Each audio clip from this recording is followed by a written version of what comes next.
My own mother forced me to sit in the freezing rain at my sister's wedding because she said my dark skin would ruin the aesthetic of the pictures.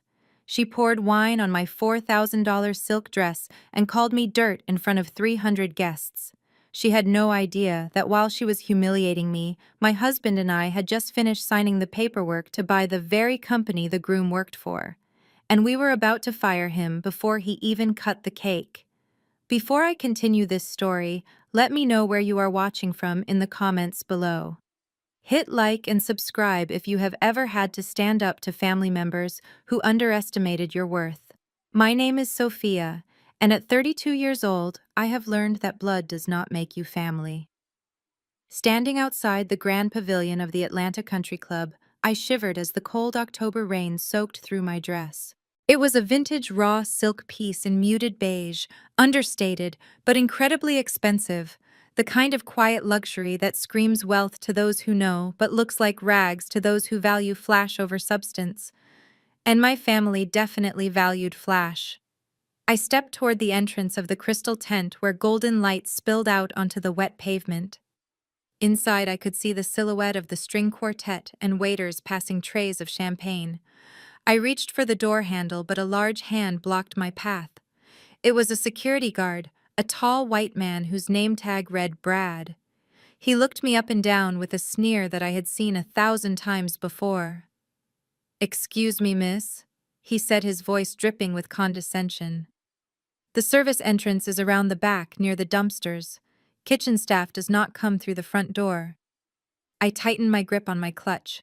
"I am not staff," I said, keeping my voice steady despite the humiliation burning in my chest.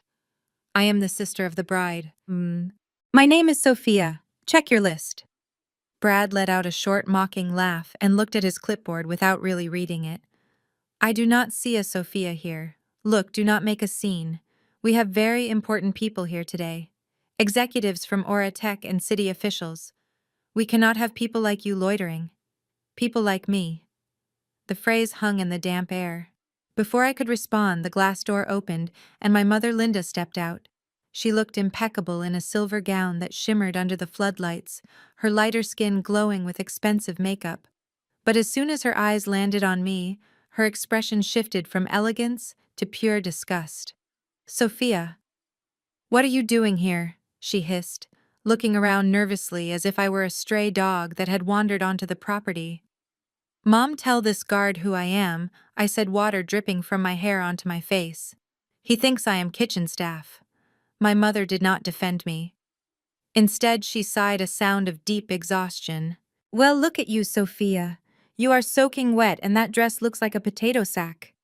You cannot blame him for making a mistake. You simply do not fit the image we are trying to project today." I stared at her, stunned. "It is my sister's wedding, Mom. I was invited." "Invited out of obligation?" she corrected me sharply. "Listen to me. Brent has his regional directors inside. His boss is flying in from New York. These are people who value a certain bright, polished look. Having you inside looming in the background with that dark gloominess of yours, it throws off the entire balance. You know how you disappear in photos. You make everything look heavy." There it was, the colorism that had defined my entire childhood. My sister Keisha had inherited our father's light skin and loose curls, while I had my grandmother's deep mahogany complexion and tight coils. To my mother, Keisha was a trophy, and I was a stain. "So, what do you want me to do?" I asked, feeling a coldness spreading through me that had nothing to do with the rain. "Leave. No, that would cause drama," she said, checking her reflection in the glass door. "You can stay, but you cannot be in the main tent during the reception. I have had a table set up for you on the terrace. Table 45. I looked past her shoulder to the terrace. It was completely uncovered. The rain was coming down in sheets now. There was a single rusted iron table sitting alone in the mud, far away from the warmth and the music. "Mom, it is pouring rain," I said, my voice trembling. "It is just a drizzle." She waved her hand dismissively. "Besides, you are tough. You have always been the resilient one, haven't you? Keisha is delicate. She needs the spotlight. You are better suited for the background. Now go sit down before anyone important sees you arguing with security. It is embarrassing. She turned on her heel and went back inside, signaling the guard to keep me out. The heavy glass door swung shut, sealing the laughter and warmth away from me. I stood there for a moment, the water soaking through my silk dress, chilling me to the bone. Inside the tent, I saw a group of Keisha's friends point at me and laugh, their mouths moving in silent mockery behind the glass. I walked through the mud to table 45. The metal chair was freezing. As I sat there alone in the rain while my family celebrated a few yards away, I felt something inside me snap. It wasn't the heartbreak of a rejected daughter anymore. It was the cold, calculated rage of a businesswoman who realizes a deal has gone bad. My phone buzzed in my clutch. I looked down at the screen, shielding it from the rain. It was a text from my husband, Malik. My family thought he was a broke construction worker because he drove a truck and wore work boots. They didn't know he was the head of Obsidian Capital, the private equity firm that had just spent the last 48 hours aggressively buying up shares of Auratech, the company the Groom worked for. The text was short. I am pulling up to the gate. I see you sitting outside. Dry your eyes, Sophia. The rain is about to stop and I am bringing the real storm. I looked up at the gray sky, and for the first time that day I smiled. They wanted me to stay in the dark fine. I would show them exactly what happens when you disrespect the people who hold the power. To understand why I sat in that rain, without fighting back in that moment, you have to understand exactly how my family operates. 2 weeks before the wedding, Malik and I drove to my parents' house in South Fulton. We took Malik's truck, a faded blue Ford F-150 that looked like it had seen better days in the 90s. My father hated that truck. He called it an eyesore that lowered the property value of his driveway. What he did not know was that underneath the rusted hood, Malik had installed a custom engine worth more than my father's luxury sedan. That truck was a lot like my husband, rough around the edges to the naked eye, but hiding incredible power and value for those who actually took the time to look. As we pulled into the driveway, I felt that familiar knot of anxiety tighten in my stomach. The house was a sprawling brick colonial that my parents could barely afford to maintain. The lawn was manicured to perfection, but I knew the roof had a leak they were ignoring, because they had spent their repair savings on a new chandelier for the foyer. Appearances always came first. We walked inside and the air was thick with performative joy. My sister Keisha was sitting on the velvet sofa, her hand extended in the air, admiring a diamond ring that caught the light from the window. Sitting next to her was Brent. He was wearing a suit on a Saturday afternoon, which told me everything I needed to know about his need for validation. "Finally, you made it, my mother," Linda said, not looking up from her iPad where she was scrolling through floral arrangements. "We have been waiting for 20 minutes. "Hello to you too, Mom," I said, forcing a smile. Malik nodded at my father Otis, who was pouring brandy into a crystal glass. My father barely acknowledged him, offering only a grunt before turning his beaming smile toward Brent. "So, Brent, tell us more about this merger," my father said, his voice dripping with admiration. Brent adjusted his silk tie, leaning back with the arrogance of a man who believes he owns the room. "It is going to be huge, Otis. Auratech is about to be acquired by a massive private equity firm. Once the deal goes through, my stock options are going to triple. We are talking about generational wealth here. I will be running the entire Southeast Division." I felt Malik stiffen beside me. He squeezed my hand gently. He knew exactly which private equity firm was buying Auratech because he was the one signing the checks.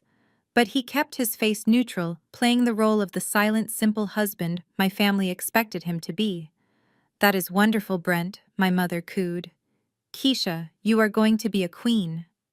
Keisha giggled, waving her hand again to flash the ring. "I was born to be a queen, Mom.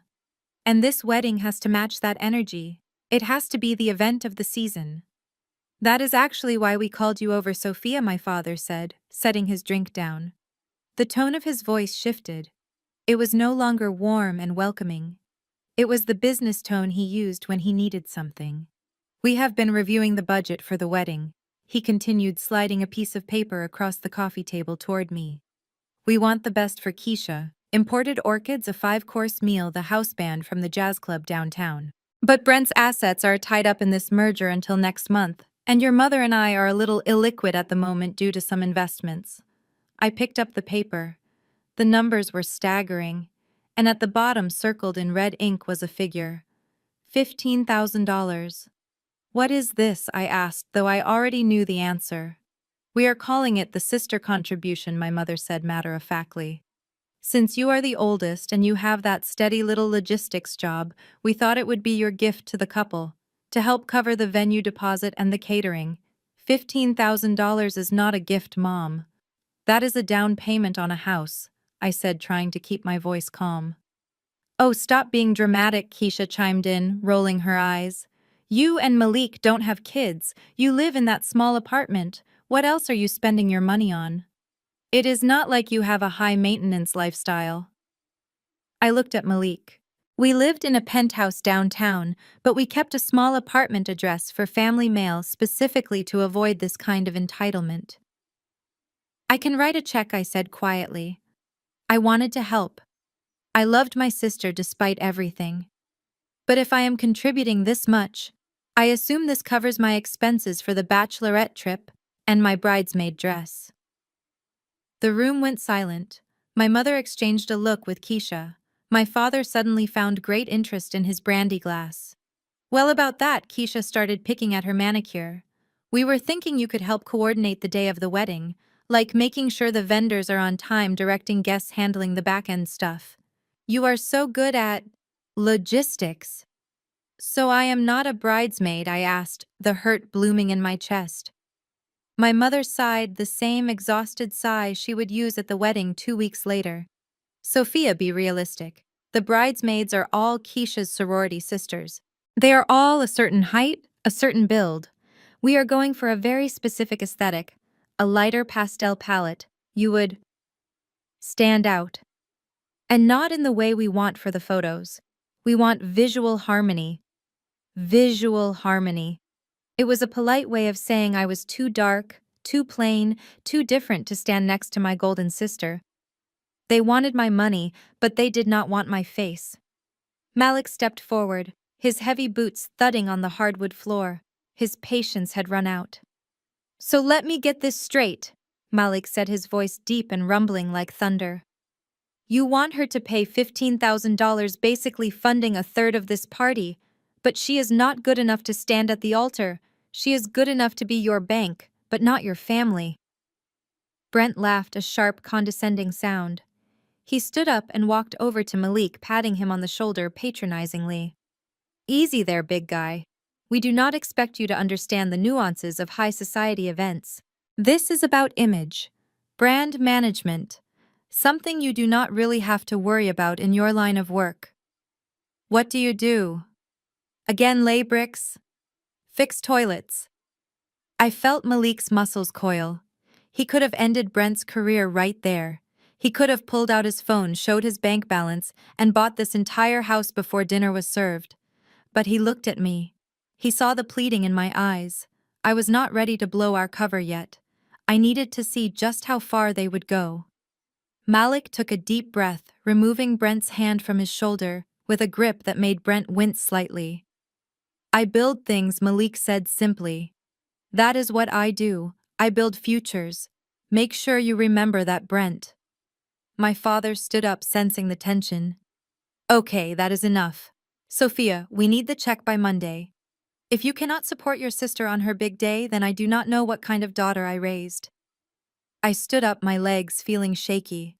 I pulled my checkbook out of my purse. I wrote the check for $15,000, not because I was weak, but because I wanted a receipt. I wanted tangible proof of exactly what I was worth to them.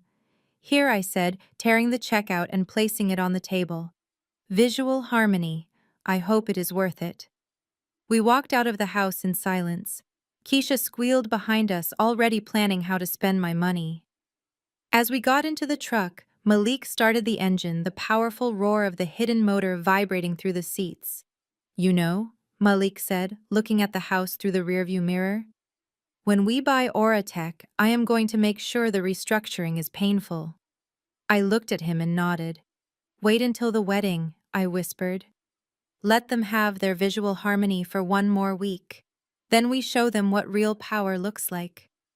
But as we drove away, leaving my parents smiling over my money while mocking my existence, I made a silent vow. I would never let them make me feel small again. The check I just wrote was the last penny they would ever get from me. The next time I opened my wallet, it would be to buy their consequences. 3 days after the dinner at my parents' house, I found myself standing in the corner of the Gilded Knot, the most exclusive bridal salon in downtown Atlanta. The air inside smelled of expensive vanilla candles and fresh peonies. My mother and Keisha were seated on a plush velvet podium in the center of the room, sipping champagne that a nervous assistant kept refilling. I, on the other hand, was standing near the dressing room door, holding Keisha's purse, my mother's coat, and 3 different pairs of shoes they had discarded. I looked less like a sister and more like a hired help, which was exactly how they preferred it. The sales associate, a sharp woman named Elena, with immaculate posture and a judgmental gaze, swept the curtain back.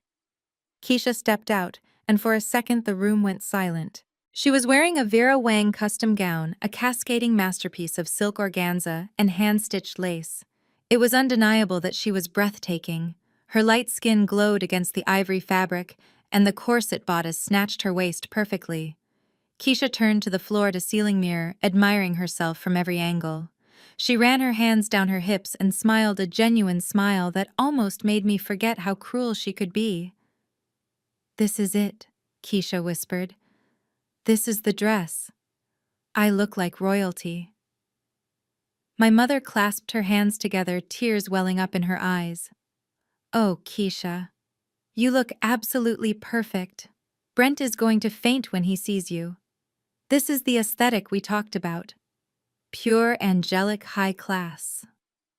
Then my mother's eyes flickered over to me in the mirror's reflection. I was wearing a simple black turtleneck and slacks, trying to blend into the wallpaper. "Sophia, come fix the train," my mother commanded, snapping her fingers. "It is bunched up at the bottom. Do not just stand there." I set the pile of coats and purses down on a chair and walked over. I knelt on the hardwood floor, carefully arranging the delicate layers of tulle around my sister's feet. From down there, looking up at them, the dynamic of our lives was painfully literal. Keisha on the pedestal, me on my knees serving her. "Be careful with your hands," Keisha snapped, looking down at me. "Your nails are dark. Do not snag the lace." "I am being careful," I said quietly, smoothing the fabric. I stood up and stepped back. Elena, the sales associate, clasped her hands. "It is truly a one-of-a-kind piece. It retails for $12,000, not including the veil or the alterations." $12,000. I saw my mother flinch slightly, but she recovered quickly, not wanting to lose face in front of the associate. "Quality costs money," my mother said with a tight smile, "and my daughter deserves the best. We will take it, and the veil, and those crystal shoes she tried on earlier." Keisha squealed and hugged our mother. "Thank you, Mom. This is going to be the wedding of the century." We moved to the front counter to settle the bill. The total came to $14,500 after taxes and the rush fee for alterations. The air in the shop was thick with anticipation. My mother reached into her purse and pulled out my father's platinum credit card. She handed it to Elena with a flourish, acting as if spending this amount was a daily occurrence for the Williams family. Elena took the card and swiped it. We waited. The machine beeped, a sharp, dissonant sound that cut through the soft jazz music playing in the background. Elena frowned and swiped it again. Another beep. "I am sorry, ma'am," Elena said, her voice dropping an octave to be discreet. "The card has been declined." The silence that followed was suffocating. My mother let out a nervous laugh. "That is impossible. My husband must have forgotten to raise the daily spending limit." "Try it one more time." Elena tried again.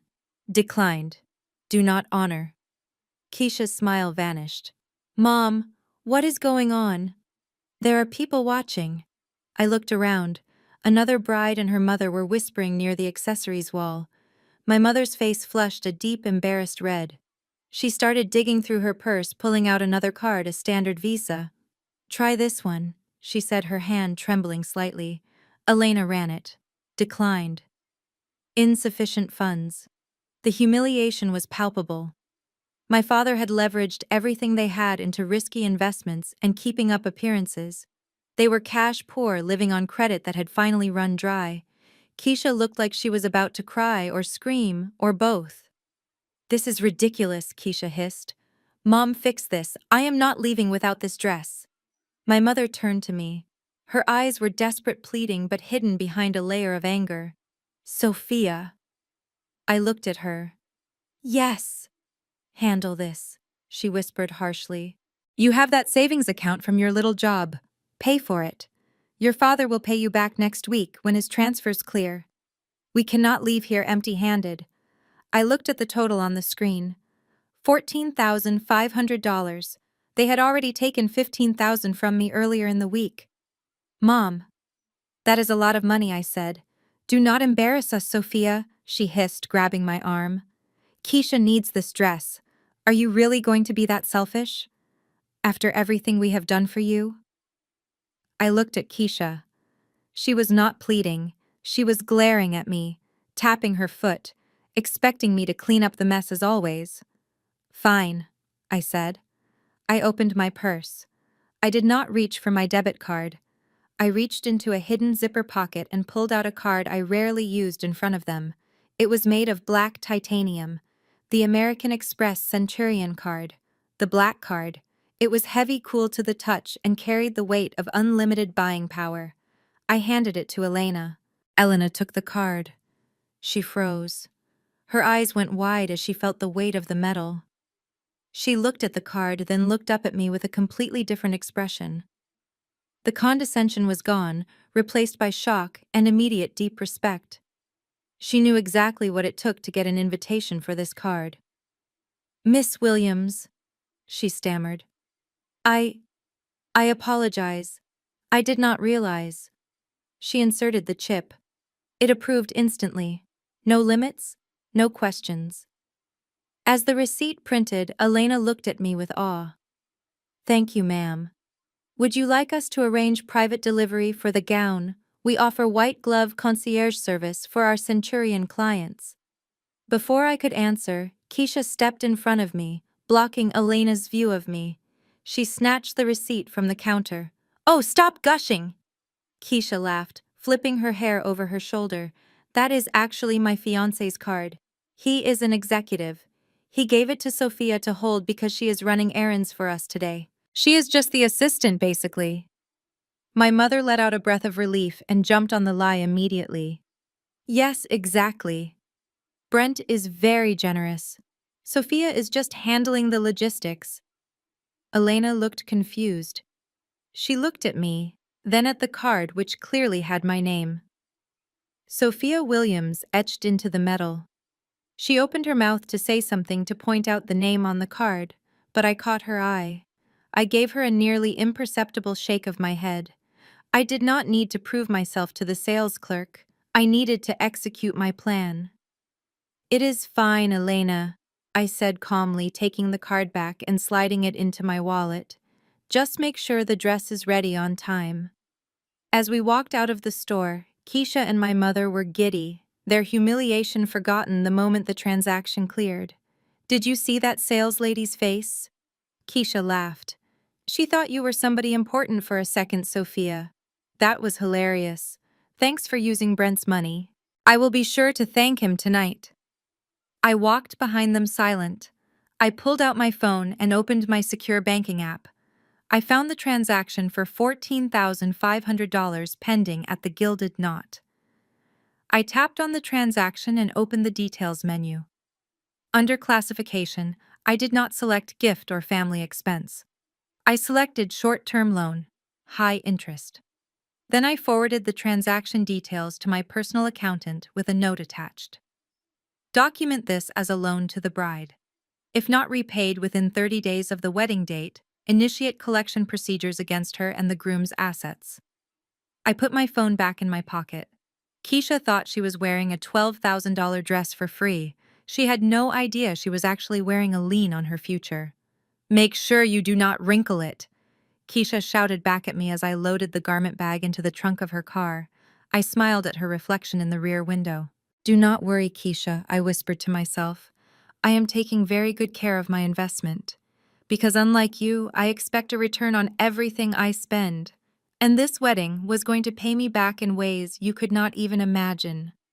The dinner to introduce our families took place at Le Jardin, a French restaurant where the menu had no prices and the waiters spoke with accents that I was fairly certain were fake. My mother Linda had been vibrating with anxiety all day. She had texted me 4 times reminding me to wear my hair up to cover my tattoos, and to speak only when spoken to. She was terrified of offending Brent's parents, the Hawthorns. The Hawthorns were old money. Not just wealthy, but the kind of wealthy that comes with a specific set of unspoken rules about who belongs and who does not.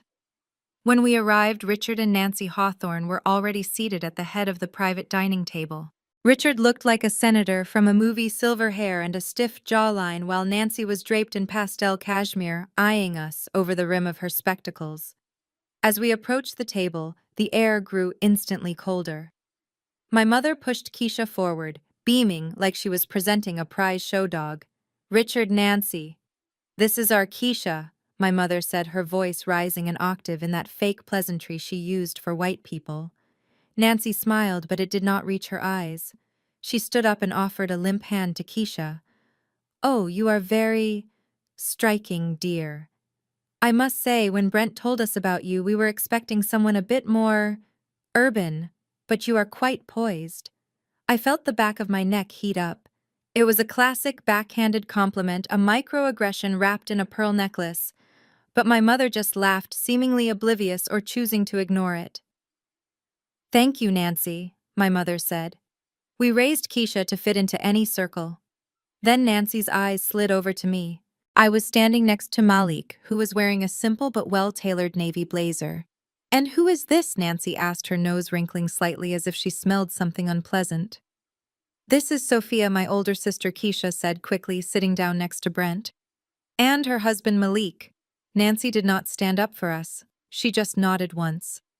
Oh, the sister. Brent mentioned you. He said you work in shipping logistics? I corrected, taking my seat. I own a supply chain management firm. Nancy blinked, looking confused, before turning away to speak to my father. Oh, how quaint. Richard owns a shipping fleet, you know. Actual ships. Very big business. The waiter poured wine, a vintage Bordeaux that cost more than my first car. The conversation for the next hour was a minefield of uncomfortable topics. Richard dominated the table, talking about the decline of traditional values and how hard it was to find good help these days. My father Otis nodded along like a bobblehead, agreeing with everything Richard said, desperate to be accepted into this circle. Then inevitably, the conversation turned to money. Specifically, Brent's money. Brent leaned back in his chair, swirling his wineglass. He looked around the table with a smug grin. Dad, I was telling Otis about the Aura Tech merger. It is entering the final stages this week. Once we sign the papers, the stock is going to skyrocket. We are talking about an 8-figure payout for the executive team. Richard nodded approvingly. Good work, son. That is the Hawthorne way.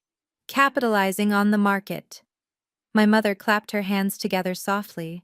That is amazing, Brent. You are going to take such good care of Keisha. Brent laughed, placing a heavy hand on Keisha's knee.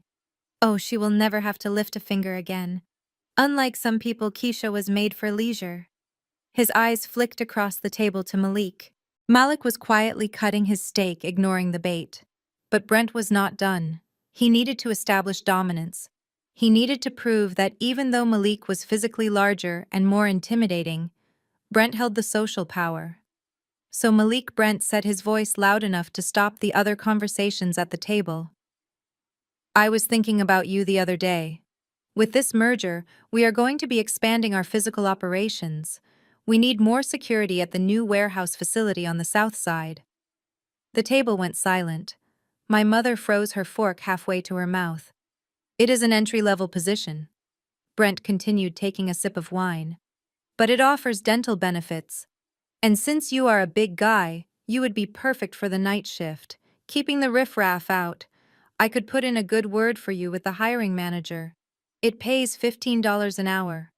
That is a step up from whatever odd jobs you are doing now, right? I dropped my fork. It clattered loudly against the china. I was about to stand up and scream to tell him that Malik could buy this restaurant and turn it into a parking lot. But Malik placed his hand on my thigh under the table. His grip was firm. He did not look angry. He looked amused. Malik wiped his mouth with his linen napkin and set it down gently. He looked up at Brent, his expression calm and unreadable. "That is a generous offer," Brent Malik said, his voice smooth and deep, carrying effortless authority. "But I have a question about the merger." Brent blinked, surprised that Malik was speaking. "What?" Malik leaned forward slightly, resting his elbows on the table. "You mentioned the stock payout, but I was reading the prospectus for Auratech. Is it not true that the acquiring firm is purchasing the company via a leveraged buyout, specifically restructuring the debt-to-equity ratio at 4-to-1? Brent frowned.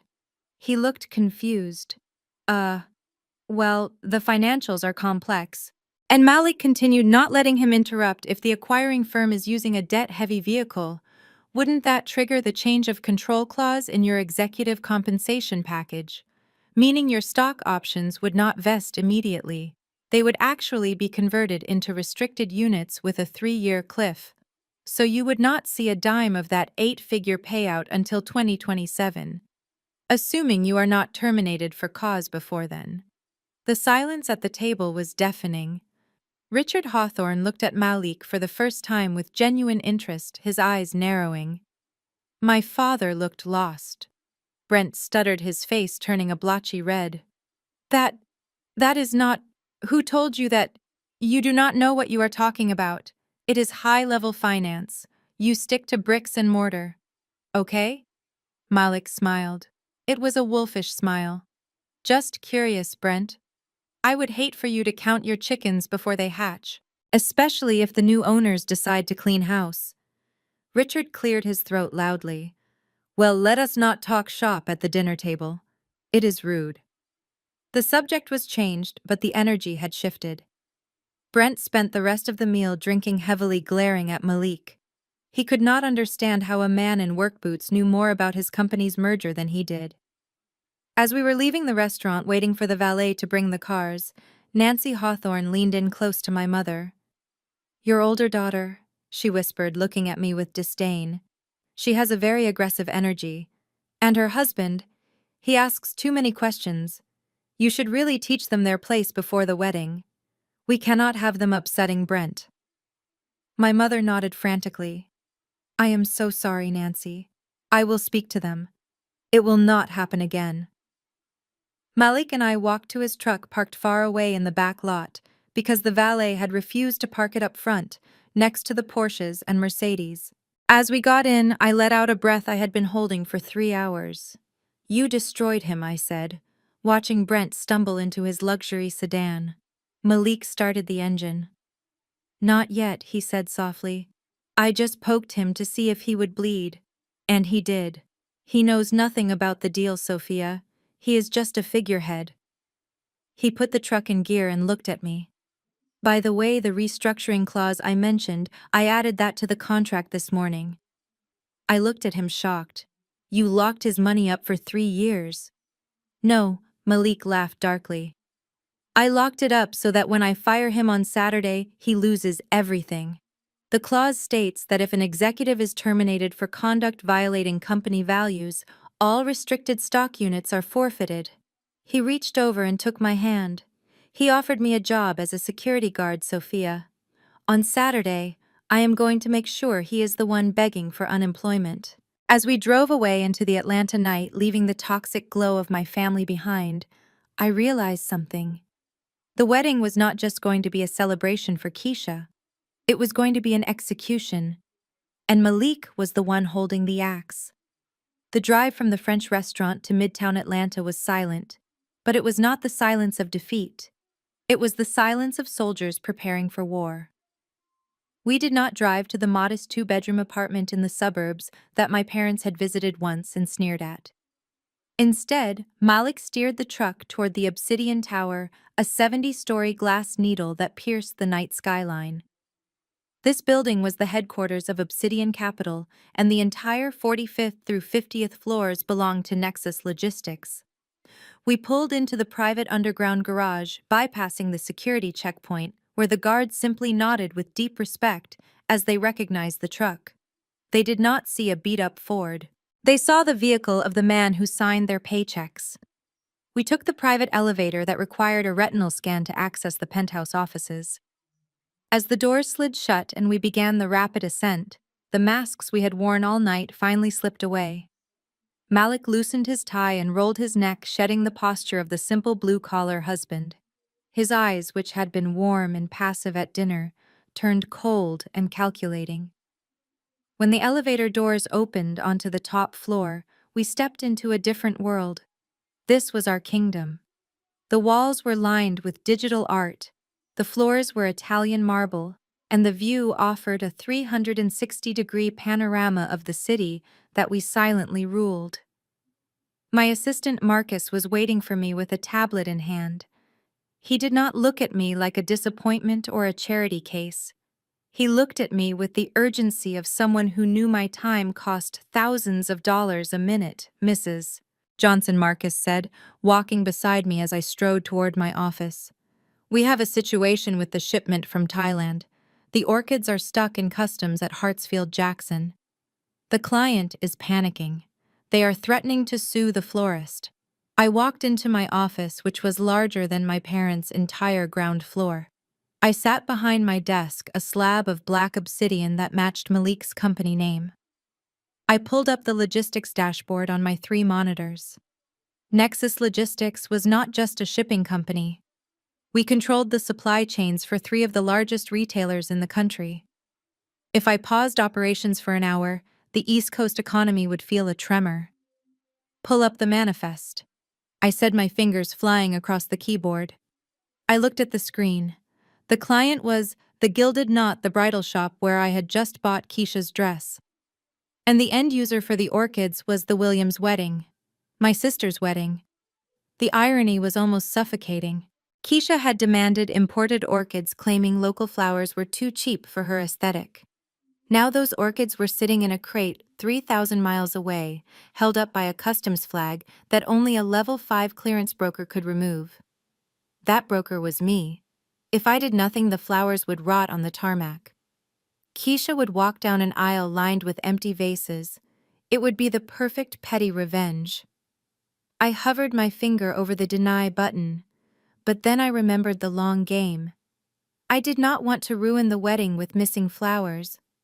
I wanted the wedding to be perfect, so that when we pulled the rug out from under them, the fall would be that much higher. "Clear the shipment," I told Marcus. "Override the customs hold using my federal credentials. Priority transport. Get them to the venue by Friday morning." "Yes, ma'am," Marcus said, tapping his screen. "Should I let the florist know that Nexus Logistics intervened personally?" "No," I said sharply. "Make it anonymous. Mark it as a system-automated clearance. I do not want my name anywhere near that invoice. As far as my family knows, I just move boxes in a warehouse. Let them keep believing that lie for a few more days." While I was saving my sister's wedding from disaster, Malik was in the conference room next door, dismantling her fiancé's future. I walked to the glass wall separating our offices. Malik was standing at the head of a long mahogany table surrounded by 4 of his top analysts and 2 corporate lawyers. The screens behind him were flashing red and green with market data. He had Brent's company Aura Tech pulled up on the main display. I pressed the button to unmute the audio feed so I could hear him. "I do not care about the ethics of it," Malik was saying, his voice low and dangerous. "I want total control. What is the current float?" One of the analysts spoke up. We have acquired 30% of the outstanding shares through shell companies, sir, but the board is resisting. They are trying to push through the merger with the original buyers to protect their bonuses. Malik laughed a dry, humorless sound. The original buyers are leveraging debt. They are weak. I want you to go after the junk bonds. Buy the company's debt. All of it. Every distressed asset they have on the books. But sir, the lawyer interjected, that is a hostile move. If we buy the debt, we can force a recall. We could technically push them into insolvency if they do not agree to our terms. Exactly. Malik slammed his hand on the table. That is the point. I do not just want to buy Oratech, I want to own their soul. I want to be the one who decides who stays and who goes. Specifically, I want the power to terminate executive contracts without severance. He turned to the screen, zooming in on the organizational chart of Oratech. He highlighted the name Brent Hawthorne, Regional Sales Director. Get me 51% of the voting rights by Saturday at noon, Malik commanded. I want the ink to be dry before the groom kisses the bride. I want to walk into that reception not as a guest, but as the owner of the building, the company, and his paycheck. The room scrambled into action. Phones started ringing, keyboards clattered. Malik looked up and saw me standing behind the glass. He walked over and pressed his hand against the pane. I matched his gesture.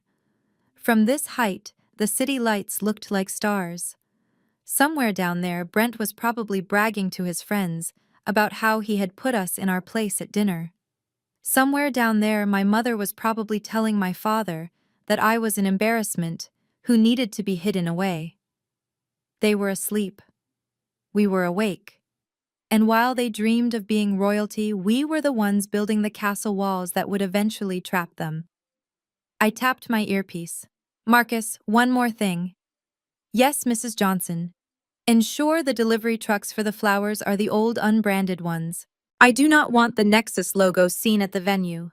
We move in silence. Understood. I looked back at Malik. He gave me a nod. The trap was set. The flowers would be there. The stock would be bought. The stage was being prepared for the greatest performance of our lives. I turned off the lights in my office, leaving only the glow of the city. I was not the poor, dark-skinned sister who needed charity.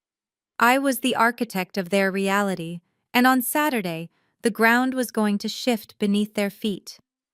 2 nights before the wedding, I found myself standing on the VIP balcony of the Vault, one of Atlanta's most exclusive nightclubs. I was not there to party.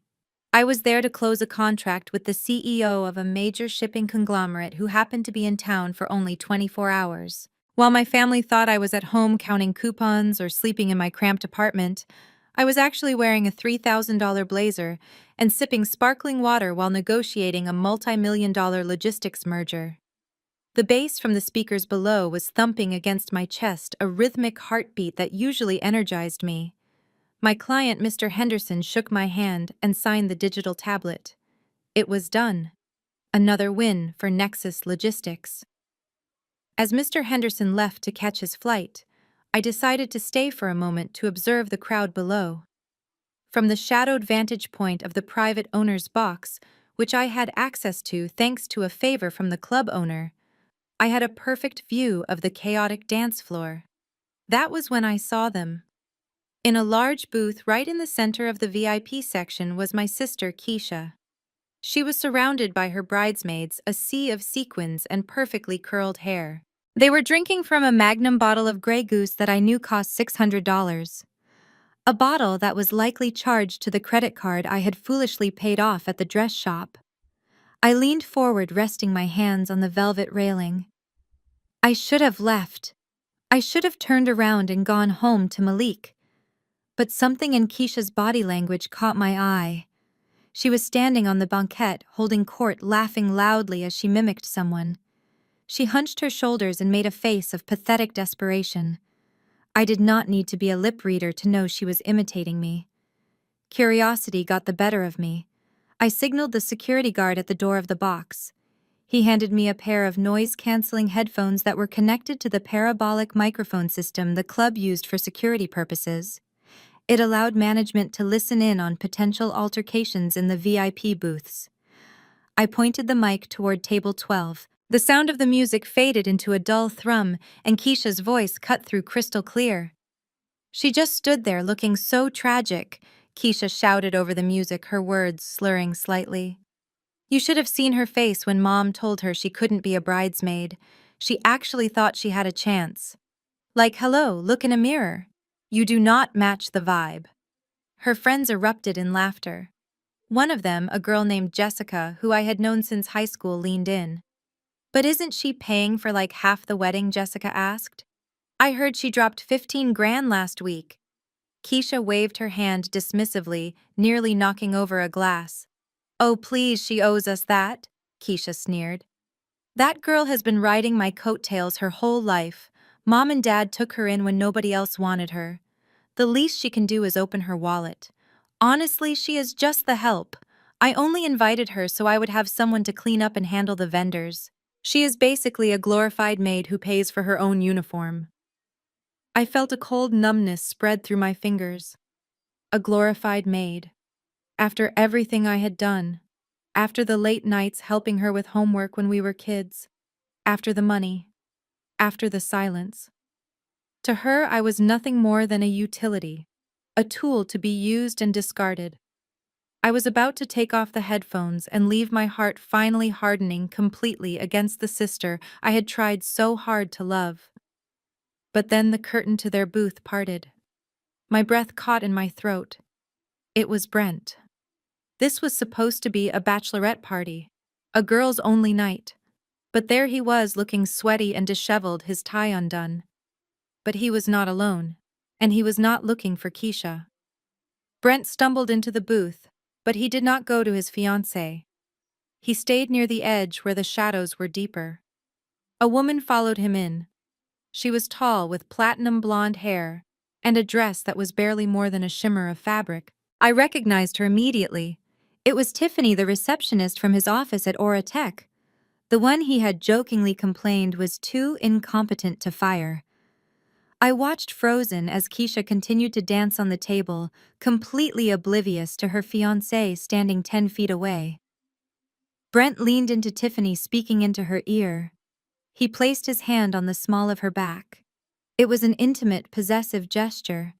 I zoomed the camera on my phone in. The lens quality was sharp enough to capture the beads of sweat on his forehead. Tiffany whispered something back and giggled, touching his chest. Then, in a move that made my stomach turn, Brent grabbed her waist and pulled her into the dark corner behind a large potted palm. It was semi-private, but from my angle on the balcony, I saw everything. He kissed her. It was not a drunk, accidental peck. It was hungry and familiar. He kissed her neck, then her mouth, his hands roaming over her body with an ease that suggested this was not the first time. I hit the record button on my screen. The timer ticked up. 5 seconds, 10 seconds, 20 seconds of my sister's fiancé cheating on her in broad daylight, or rather under the strobe lights, 2 days before the wedding. In the foreground of the video, Keisha was laughing, throwing her head back, toasting to her future. In the background, Brent was destroying it. I saved the video. I checked the quality. It was perfect. High-definition betrayal. I watched for another minute. Brent pulled away from Tiffany, wiped his mouth and smoothed his shirt. He handed her a stack of cash, and she slipped away, disappearing into the crowd. Then Brent stepped into the light of the booth, putting on a big fake smile as he approached Keisha. He hugged her from behind. Keisha spun around, screaming with delight, hugging him. She had no idea that 30 seconds ago, his lips were on another woman. I took off the headphones and handed them back to the security guard. "Thank you," I said, my voice devoid of emotion. I saw everything I needed to see. As I walked out of the club into the cool night air, I scrolled through the video one more time. I could have sent it to Keisha right then. I could have run down to the booth and caused a scene. I could have saved her from marrying a cheater. But then her words echoed in my mind. She is just the help. A glorified maid. If I saved her now, she would probably blame me. She would say I faked the video or that I was jealous. She would spin it to make herself the victim and me the villain. No, I needed to let this play out. I got into my car and sent the video file to a secure cloud server. Then I texted Malik. The acquisition is not the only thing we are closing on Saturday. I have the ammunition. Malik replied instantly. Hold fire until the reception. Let them sign the marriage license. Let him think he has won. Then we take it all. I drove home feeling a strange sense of calm. The hurt from Keisha's words was gone, replaced by the cold certainty of justice. They wanted a show. They wanted a perfect aesthetic. Well, I was going to give them a finale they would never forget. Brent thought he was marrying into a safety net. He had no idea he was walking straight into a wood chipper. And I was the one with the hand on the switch. The Friday afternoon before the wedding, I drove to my parents' house alone. The sky was overcast, threatening the storm that Malik had predicted, but the rain had not started yet. I found my father Otis in the backyard, standing by his prized smoker grill. He was holding a beer, staring at the manicured lawn with a look of deep satisfaction. To him, this wedding was not just a ceremony. It was the finish line of a race he had been running his whole life, trying to prove to the world that the Williams family belonged in the upper echelon. I walked across the grass, my heels sinking slightly into the soft earth. I had the video of Brent and Tiffany queued up on my phone. Despite everything Keisha had said to me, despite the way my mother had treated me, I still felt a flicker of loyalty. Keisha was my sister.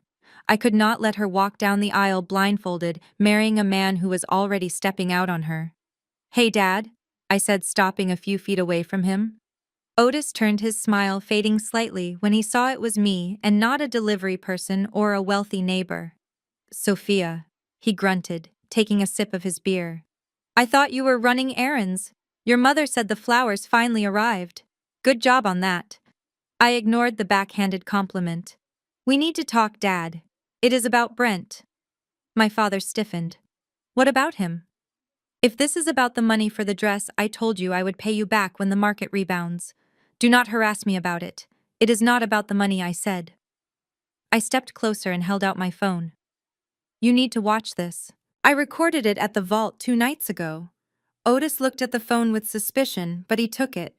I pressed play. I watched his face as the video played.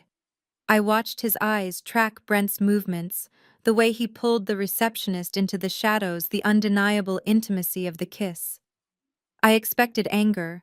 I expected my father, a man who preached about honor and reputation, to throw the beer bottle against the fence. I expected him to storm inside and call off the wedding. Instead, the video ended and my father simply handed the phone back to me. His expression had not changed. "Well," he said, turning back to his grill. "What do you want me to do with that?" I blinked, confused. "Did you see it? That is Brent. He is cheating on Keisha with his secretary. We have to tell her. We have to stop this." Otis let out a sharp, dismissive laugh. "Stop the wedding. Are you out of your mind? Do you know how much money we have invested in this? Do you know who is coming tomorrow, Dad? He is unfaithful," I argued, my voice rising. "He is going to break her heart." "He is a man." "Sophia," my father snapped, cutting me off. "And not just any man. He is a powerful, wealthy man who is about to become a multimillionaire. Men like that have appetites. It is part of the package. As long as he comes home to Keisha and pays the bills, what happens in a nightclub stays in a nightclub." I stared at him, repulsed. "You cannot be serious. You are condoning this." "I am being a realist," Otis said, poking the charcoal with a metal tong. "Keisha is not like you. She needs to be taken care of. She is not built for the grind. Brent is her winning lottery ticket. And quite frankly, he is the ticket for this entire family. If she marries him, our retirement is secured. Our status is secured." He turned to me, his eyes narrowing with a look of pure disdain. "And you know what I think this is really about? You are jealous." "Jealous," I whispered. "Yes, jealous," he spat. "You cannot stand that your little sister landed a big fish while you are married to a guy who drives a beat-up truck and fixes things for a living. You want to sabotage her happiness because you are miserable in your mediocrity. The accusation hit me like a physical blow. He thought I was mediocre. He thought Malik was a failure. If only he knew that we could buy and sell Brent 10 times over. I am not jealous. Dad, I said, my voice trembling with suppressed rage. I am successful. I have built a life without any help from you. I paid for my own college. I worked 2 jobs while Keisha got everything handed to her. Otis laughed again, shaking his head. You paid for your own college? Is that the story you tell yourself to feel better? What do you mean? I asked, the air around me suddenly feeling very still. You really think you paid for 4 years of university and grad school on a waitress salary? Otis scoffed. Your grandmother, God rest her soul, left a trust fund when she died. $50,000. She wanted it to be split between the grandchildren. I froze. Grandma Dorothy died when I was 18. I never saw a dime of inheritance. You told me she died in debt, I said. Otis took a long swig of beer. I lied. I had to. Look, you were always the smart one. You were gritty. I knew you would figure it out. You could get scholarships, work study, whatever. But Keisha needed help. She wanted to go to that modeling academy in New York. She needed a portfolio, headshots, wardrobe. That stuff is expensive. I felt the blood drain from my face. You took my money, I reallocated family resources, he corrected me, showing zero remorse. I used the entire $50,000 for Keisha's career launch. And look, it paid off. She met Brent. She is marrying a millionaire. It was a strategic investment. You survived, didn't you? You are fine. You are a logistics manager or whatever. You did not need the money like she did. The betrayal was so absolute, so complete, that I could not even cry. For over a decade I had carried the guilt of not being able to help my parents enough. I had felt inadequate because I had to struggle for every textbook, every meal, every credit hour, while Keisha lived in luxury. I thought they were just poor. But they weren't poor. They were thieves. My own father had stolen my inheritance to fund my sister's vanity. I looked at Otis. He did not look like my father anymore. He looked like a stranger. A small, greedy, pathetic stranger. You are right, Dad, I said, my voice ice cold. I did survive. And because I survived on my own, I owe you nothing. I turned to walk away. Where are you going? Otis called out, his voice tinged with annoyance. Your mother needs help setting up the patio chairs.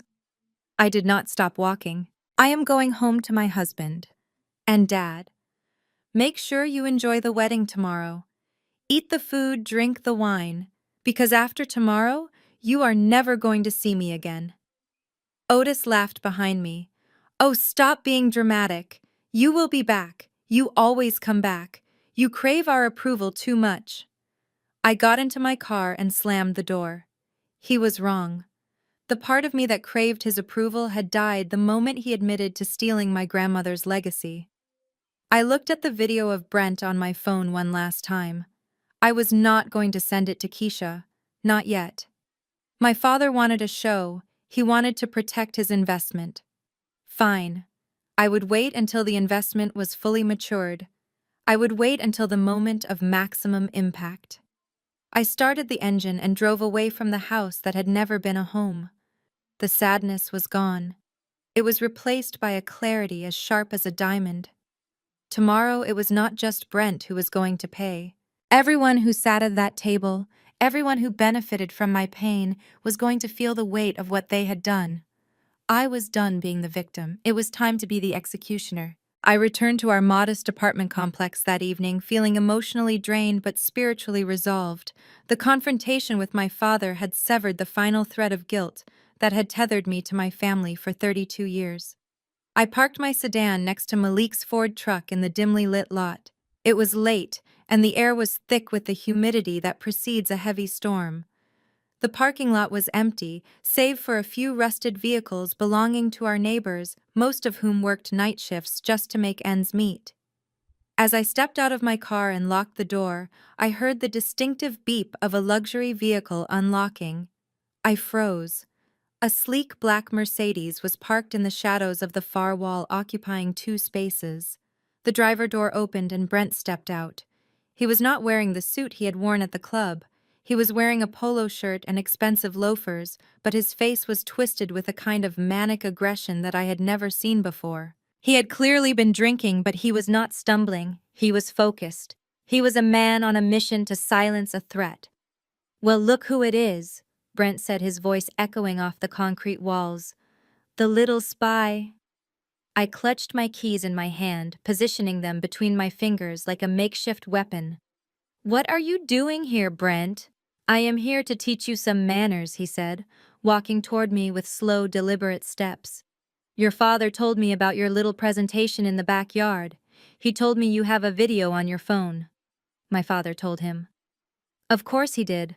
Otis did not just dismiss my evidence, he handed me over to the wolf to protect his own interests. I took a step back, my back hitting the side of Malik's truck. "You should go home to my sister Brent. She is probably wondering where you are. Do not talk to me about Keisha," he spat, stopping just a few feet away from me. "You think you are so smart, don't you? You think you can blackmail me. Let me tell you something, Sophia. Nobody cares. I am the golden ticket. I am the future of this family. And you are just the jealous, ugly sister who wants to ruin everything because she is miserable." "Delete the video," he commanded, extending his hand. "Give me the phone." I stared at him, my heart pounding against my ribs, not from fear but from adrenaline. "No." Brent laughed, a harsh, dry sound. "You really think you have a choice? You are nothing. You have no power. You live in this dump with a husband who probably smells like grease and sweat." He turned his attention to Malik's truck. He looked at the faded blue paint and the dented bumper. "Look at this piece of junk," he sneered, kicking the tire. "This is your life, Sophia. Garbage. Just like you." He reached into the waistband of his pants and pulled out a heavy metal flashlight. He did not hit me. Instead, he swung the flashlight with all his strength at the front of Malik's truck. There was a sickening crunch of glass and plastic shattering. The headlight on the passenger side exploded. Shards of glass fell onto the asphalt. "That is a warning," Brent shouted, pointing the flashlight at me. "Delete the video, or the next time I swing this, it won't be at a truck." I opened my mouth to scream, but a voice cut through the darkness. It was a voice so low and vibrating with controlled violence that it made the hair on my arms stand up. "You have 3 seconds to drop that weapon." Brent spun around. Malik had stepped out from the stairwell. He was wearing a simple gray t-shirt and sweatpants, but he looked massive in the dim light. He did not look like a mechanic. He moved with the predatory grace of a panther stalking a gazelle. "Oh, look, the mechanic is awake," Brent jeered, though I saw his hand tremble slightly. "Go back inside, grease monkey. This is family business." Malik did not stop walking until he was standing directly in front of Brent. Malik was 4 inches taller and probably 50 pounds heavier of solid muscle. He looked down at the shattered headlight, then he looked at Brent. His face was completely devoid of emotion, which was far more terrifying than if he had been screaming. "You just made a very expensive mistake," Malik said softly. Brent laughed nervously, swinging the flashlight loosely by his side. "What is it worth?" $50. "Here, take 100. He reached for his wallet, but Malik caught his wrist. The movement was so fast I barely saw it. 1 second Brent was reaching for cash, the next Malik had his wrist in a grip that looked like it could crush bone. Brent dropped the flashlight. It clattered to the ground. Malik leaned in close, his face inches from Brent's. "That was not a stock part," Malik whispered, his voice like gravel. "That was a custom housing with high-intensity discharge bulbs imported from Germany.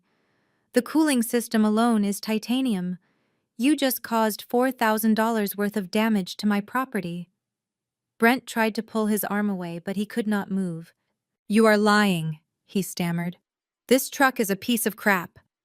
Malik tightened his grip slightly, and Brent whimpered. "Appearances can be deceiving," Malik said, "just like you appear to be a successful executive, but in reality, you are a man standing on a trap door with a noose around his neck." Malik released him. Brent stumbled back, rubbing his wrist, his eyes wide with confusion and fear. He did not understand. He could not process that the man standing in front of him was speaking with the authority of a king, not a peasant. "Get out of here," Malik said, pointing to the exit. "And Brent, enjoy the next 48 hours. Wear your best suit to the wedding. I want you to look presentable when your world falls apart." Brent scrambled back to his Mercedes. He looked back once, trying to regain some of his bravado. "You are crazy!" he yelled from the safety of his car. "You are both crazy. I am going to have you evicted for threatening me." He slammed the door and peeled out of the parking lot, his tires screeching. I let out a breath and leaned against the truck, sliding down until I was sitting on the pavement. Malik knelt beside me. He did not ask if I was okay. He knew I was strong. Instead, he reached out and brushed a piece of glass from my shoulder. "He knows about the video," I said quietly.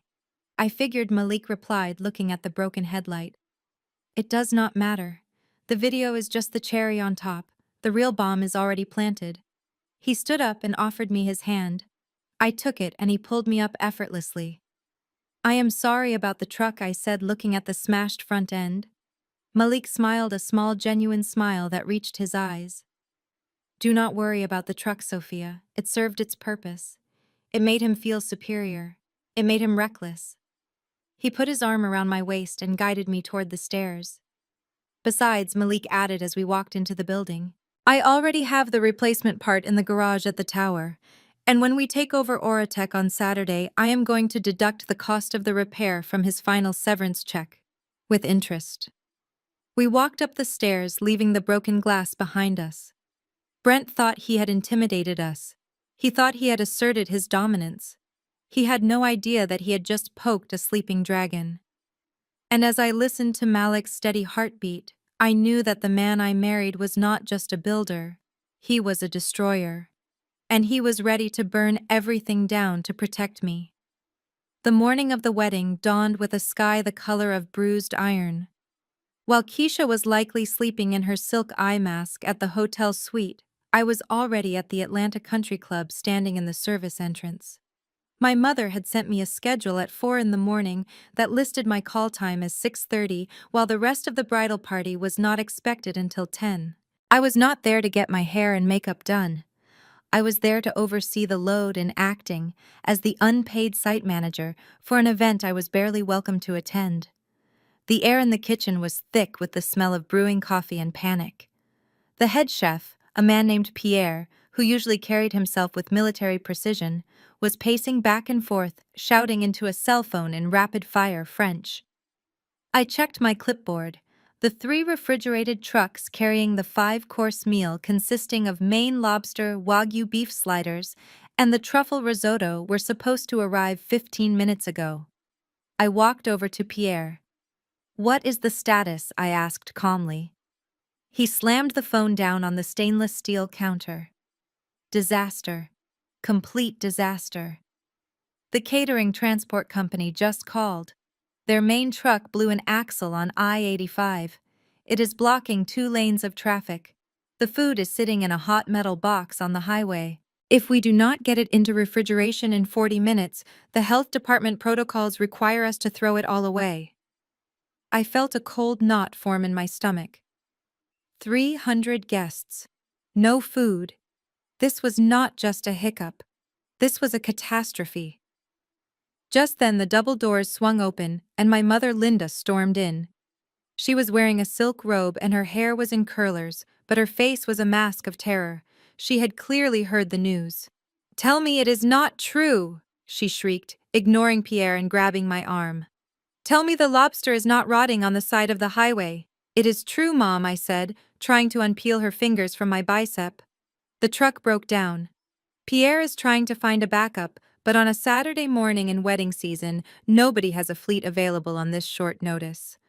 My mother looked around the kitchen, her eyes wild. She looked at the empty counters. She looked at the clock. Then she looked at me with a sudden, desperate realization. "You," she said, pointing a manicured finger in my face. "You can fix this." "Me?" I asked. "Yes, you. You work in shipping. You know people. You know, truck drivers." The way she said truck drivers dripped with classist disdain as if she were asking me to contact a criminal underworld. To her, my career was just dirty manual labor, but suddenly, that dirty labor was her only lifeline. Call one of your friends, she demanded. Call one of those guys you work with at the warehouse. Get a truck out there. Now. Mom. It does not work like that, I said, keeping my voice level. I cannot just conjure a refrigerated semi-truck. These are commercial logistics. Do not give me excuses, Sophia, she screamed, her voice cracking. This is your sister's day. Do you want her to be the laughingstock of Atlanta? Do you want Brent's boss to eat stale bread and butter? If you are good for anything, if you have any loyalty to this family, you will make a truck appear. Fix it. Or do not bother sitting at table 45. Do not bother sitting anywhere. She stormed out, leaving a trail of expensive perfume and toxicity in her wake. Pierre looked at me with pity. I pulled out my phone. I walked into the walk-in freezer for privacy. My breath created clouds in the frigid air as I dialed Marcus. Mrs. Johnson. Marcus answered on the first ring. Is everything okay? No, I said. We have a logistics failure. Not ours. The caterer. I need a code red deployment. I need 3 refrigerated units, 30-footers dispatched to mile marker 42 on I-85. Transfer the cargo from the stalled vehicle and get it to the Atlanta Country Club. Understood? Marcus said, his typing audible in the background. I have a Nexus fleet returning from a drop in Savannah. I can reroute them. They are 15 minutes away from that location. Wait, I said. Marcus, listen to me. This is vital. The trucks cannot have the Nexus branding. My family cannot know it is me. Marcus paused. Mrs. Johnson, our entire fleet is branded. It is our mobile advertising. Then cover it, I commanded. Use the magnetic white panels we use for stealth government contracts. I do not care how you do it. Just make sure those trucks look like generic rentals. And tell the drivers to say they were dispatched by a third-party emergency service. Done, Marcus said. ETA to the venue is 35 minutes. I hung up and walked back into the kitchen. Pierre, get your team ready to unload. The food will be here in half an hour. Pierre looked at me like I had just performed a miracle. How, he whispered. I just smiled, a tight, humorless smile. Logistics. 30 minutes later, the service entrance rumbled with the sound of heavy diesel engines. 3 pristine white semi-trucks pulled into the loading dock with the precision of a synchronized swim team. The drivers wearing plain black uniforms jumped out and began transferring the crates of food with an efficiency that made the catering staff look like amateurs. The food was saved. The lobster was still cold. The Wagyu was safe. As the last crate was wheeled into the kitchen, my sister Keisha walked in. She was fully dressed now, looking radiant in her $12,000 gown, the one I had paid for. Brent was with her, looking smug in a tuxedo that probably cost more than my car. My mother was trailing behind them, looking relieved and triumphant. Oh, thank God, Keisha said, looking at the trays of hors d'oeuvres being prepped. I thought my life was over. Mom told me about the truck. She looked around the room. Her eyes skipped right over me and landed on Brent. Baby, you are amazing, Keisha cooed, wrapping her arms around his neck. Mom said you made some calls and got a corporate fleet to come save us. I knew you had connections, but this is next level. You literally saved the wedding. I stood there frozen. I looked at my mother. She knew. She knew exactly who had made the call. She knew it was Sophia, the daughter she was ashamed of, who had leveraged a billion-dollar infrastructure to save her golden child's party. But my mother said nothing. She just smiled at Brent and nodded. Yes, Brent really stepped up. That is the kind of power we need in this family, a man who can get things done. I looked at Brent. He looked surprised for a split second. He knew he had not made a single call. He had probably been drinking mimosas while I was coordinating a highway rescue. But he saw the adoration in Keisha's eyes. He saw the respect in my mother's face, and he decided to take it. He shrugged, adjusting his cufflinks. You know me, babe. I hate to see you stressed. I pulled a few strings with the distribution guys at Oratech. It was nothing. Just glad I could handle it for you. Nothing. He called my life's work my empire nothing. He stole my credit without blinking an eye. I stepped forward. "Excuse me," I said. They all turned to look at me, annoyance flashing across their faces as if I had interrupted a private moment. Actually, I started, my voice trembling slightly. Actually, what Sophia Keisha snapped. "Can you just move out of the way? The photographers are coming in here to get candid shots of us tasting the food. We do not need you in the background in your whatever that outfit is." My mother stepped in front of me, blocking me from the group. "Sophia, go check table 45. Make sure the tablecloth isn't wet. Make yourself useful. We have this under control." I looked at them. The three of them standing there in their borrowed finery, celebrating a victory they did not earn, eating food they did not pay for, saved by a sister they did not respect. I looked at the Nexus drivers who were standing by the door waiting for a signature. One of them, a man named Davis, who had worked for me for 5 years, caught my eye. He looked like he wanted to say something. He wanted to say, "Hello, Mrs. Johnson." He wanted to blow my cover because he saw the disrespect. I gave Davis a sharp look and shook my head slightly. I swallowed the truth. I swallowed the rage.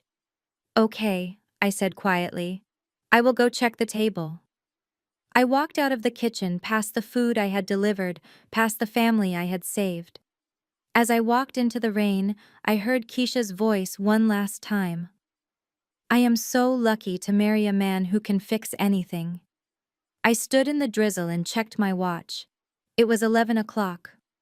In 1 hour, Malik would own Oratech. In 1 hour, Brent's ability to fix anything would be exposed for the lie it was. Let them have this moment, I told myself.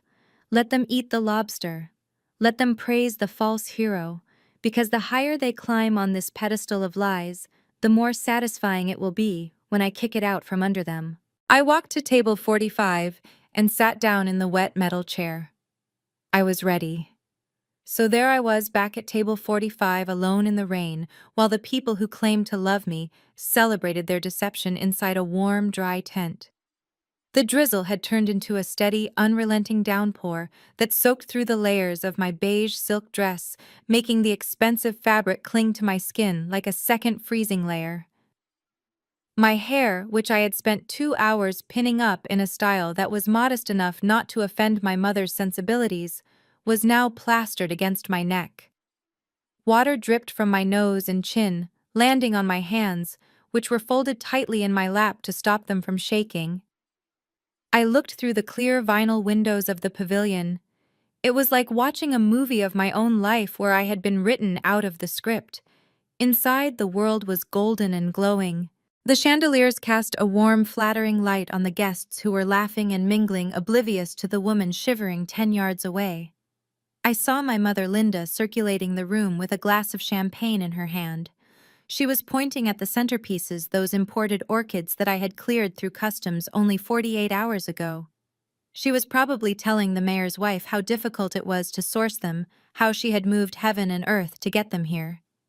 She took credit for my labor, just as she had taken credit for my tuition money so many years ago.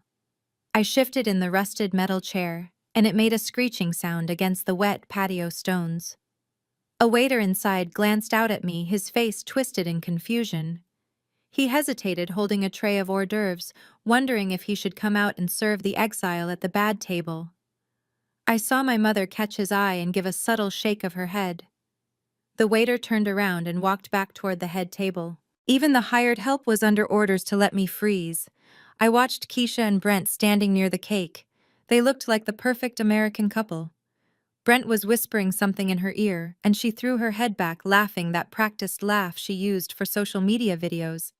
He was likely telling her how beautiful she looked, or how rich they were about to become. He was playing the role of the doting, successful husband perfectly. It was a performance worthy of an Academy Award, especially considering I had video evidence of his tongue down another woman's throat just 2 nights prior. The anger I had felt in the parking lot with Malik, the rage that had burned so hot, It felt like it could melt steel had cooled into something different. As I sat there wet and humiliated watching them eat the lobster I had delivered and drink the wine I had effectively paid for, I felt a strange detachment. It was the feeling of a demolition expert watching the timer count down on a building that is already rigged to explode. You do not feel angry at the building. You just wait for the dust to settle. I looked at my watch. It was 11:58 in the morning. According to the timeline Malik and I had established, the board meeting at Oratech would have concluded 5 minutes ago. The electronic transfer of shares would be processing through the clearinghouse right now. The legal notifications would be hitting the inboxes of the executive team at noon precisely. 2 minutes. I looked down at my hands. They were brown and strong. They were hands that had packed boxes, hands that had typed manifests at 3 in the morning, hands that had built a logistics empire from nothing. My family looked at these hands and saw dirt. They saw manual labor. They saw failure. They did not understand that dirt is where foundations are built. They did not understand that you have to get your hands dirty to build a kingdom that lasts. They lived in a house of glass and credit cards, terrified of a little rain, while I had built a fortress of stone and equity. My phone vibrated against my thigh. It was not a call. It was a single notification. I pulled it out, shielding the screen from the rain with my clutch. The message was from Malik. It was short. No emojis, no exclamation points, just business. The asset is secured, majority control established, the floor is yours. I stared at the words. The asset is secured. In that split second, the cold vanished. The shivering stopped. The rain that was pelting my face no longer felt like an insult. It felt like a baptism. It felt like the washing away of Sophia the scapegoat, Sophia the doormat, Sophia the invisible sister. I took a deep breath, filling my lungs with the damp, cold air. I looked at the tent again, but this time I did not see a party I was excluded from. I saw a boardroom. I saw a company meeting where I was the chairman of the board, and everyone inside was a subordinate waiting for their performance review. And Brent. Brent was an employee who had been stealing from the company. I stood up. The metal chair scraped loudly against the concrete, but I did not care who heard it. I smoothed down the front of my wet dress. It was ruined, stained with water and mud from the walk over, but it did not matter. I could buy 1,000 dresses. I could buy the factory that made the dresses.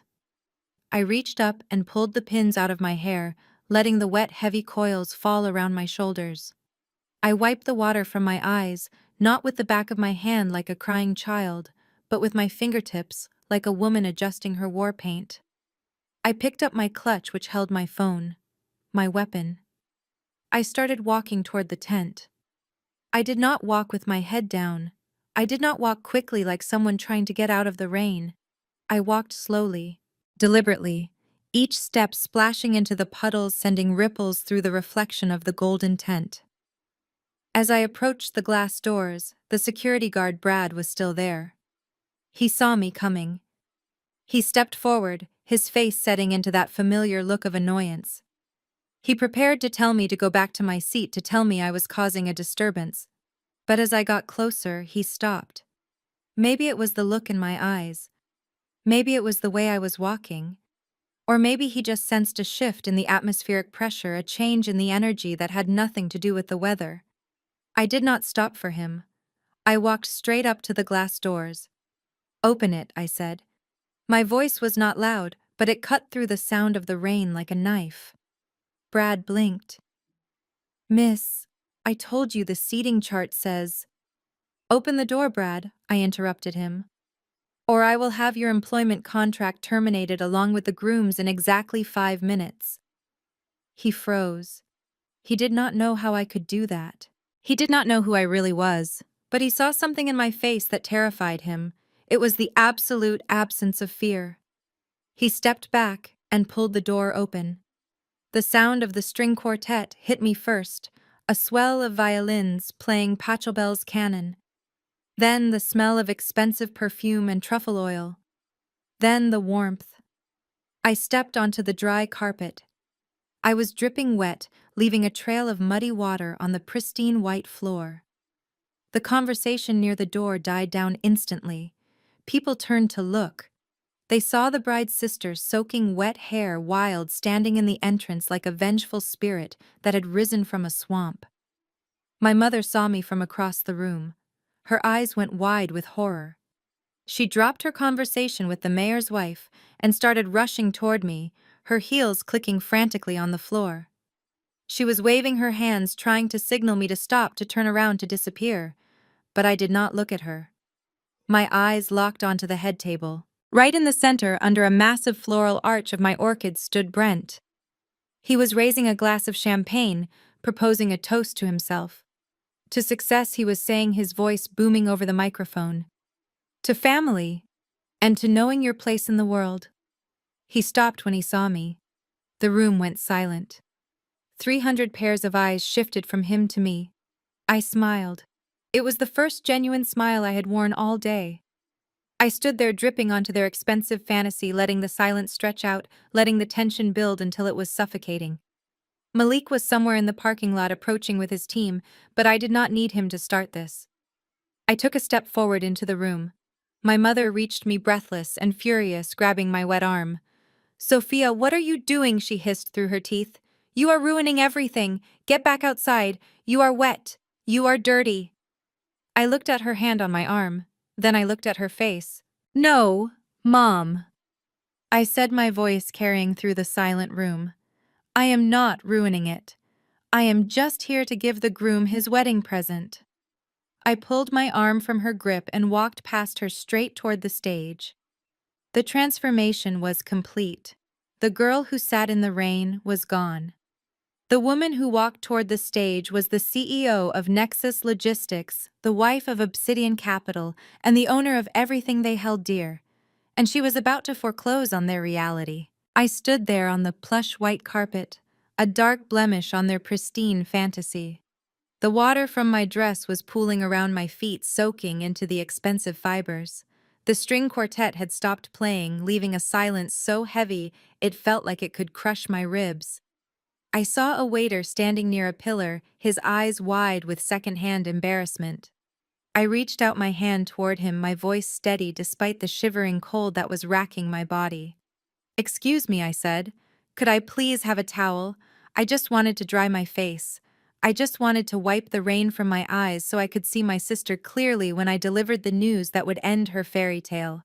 But before the waiter could move, a flash of white lace and diamonds intercepted me. It was Keisha. She had seen me. And more importantly, she had seen the phone in the hand of her maid of honor, who was live streaming the entrance of the bridal party to thousands of followers. I was in the frame. The wet, disheveled sister in the ruined beige dress was ruining the aesthetic of her perfect moment. Keisha rushed toward me, moving faster than I had ever seen her move in her life. In her right hand, she held a large crystal goblet filled to the brim with dark red Cabernet. "You need to leave," she hissed. Her face contorted into a mask of panic and rage. "Get out of the shot, Sophia. Move." She did not wait for me to step back. She did not ask me to step aside. She lunged. It happened in slow motion. I saw her eyes lock onto my chest. I saw her wrist flick forward. It was not a stumble. It was not an accident caused by her heavy gown or her high heels. It was a calculated, aggressive body check designed to push me back out the door. Her shoulder hit mine hard. The impact knocked the wind out of me. And then came the cold. The wine splashed out of the goblet like a wave of blood. It hit my neck first, cold and shocking, then ran down the front of my silk dress, soaking instantly into the delicate fabric. The beige silk turned a deep, violent purple.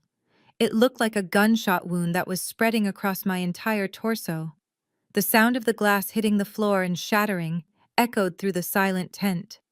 For a second, nobody moved. I looked down at myself.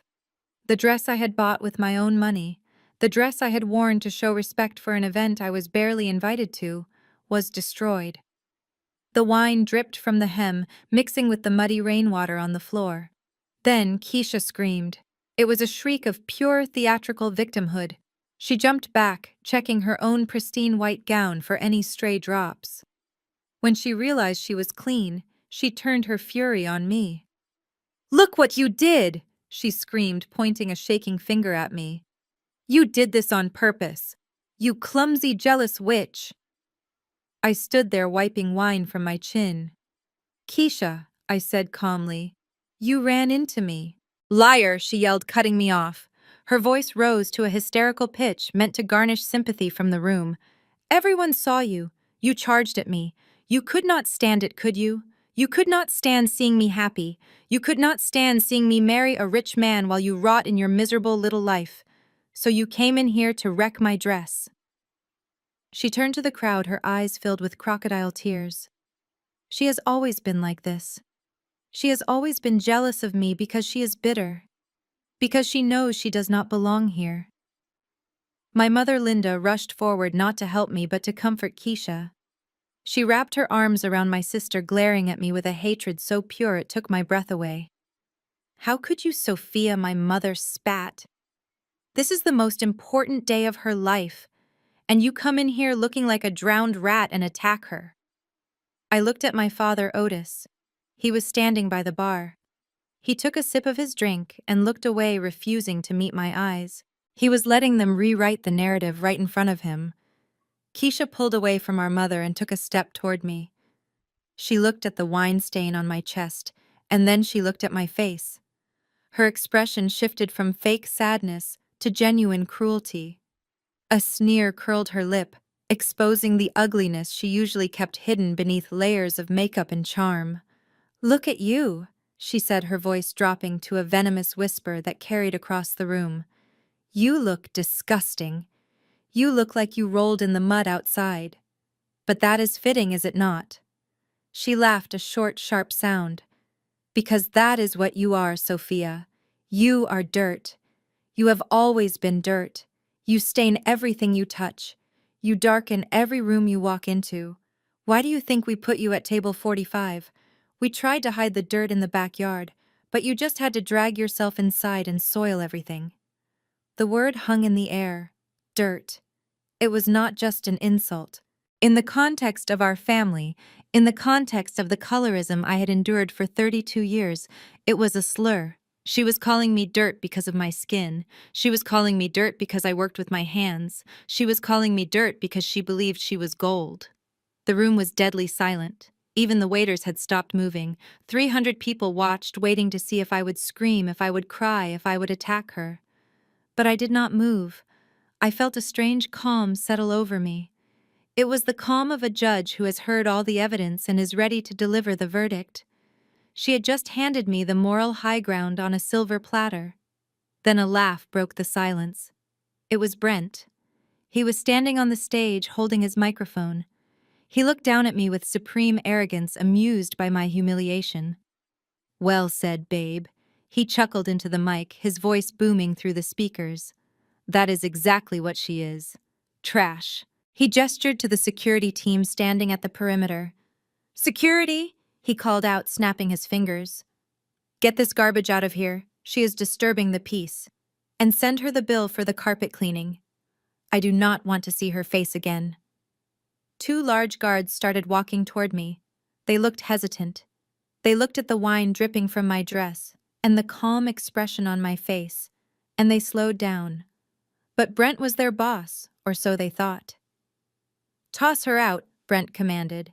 "And if she resists, drag her." Keisha smirked at me, crossing her arms over her chest. "Go on, Sophia. Go back to the mud where you belong. Maybe if you scrub hard enough, you will finally be clean." But I doubt it.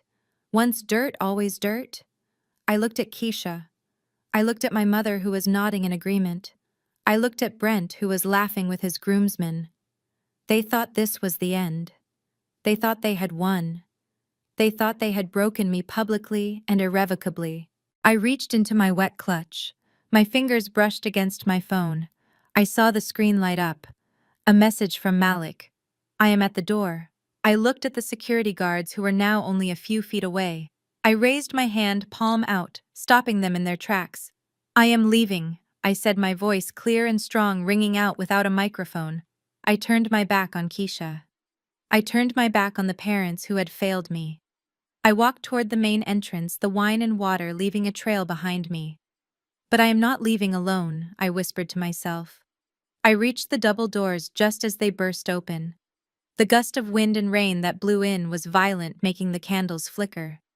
But it was not just the weather. Framed in the doorway, silhouetted against the storm, stood a figure. He was flanked by 4 men in dark suits holding briefcases.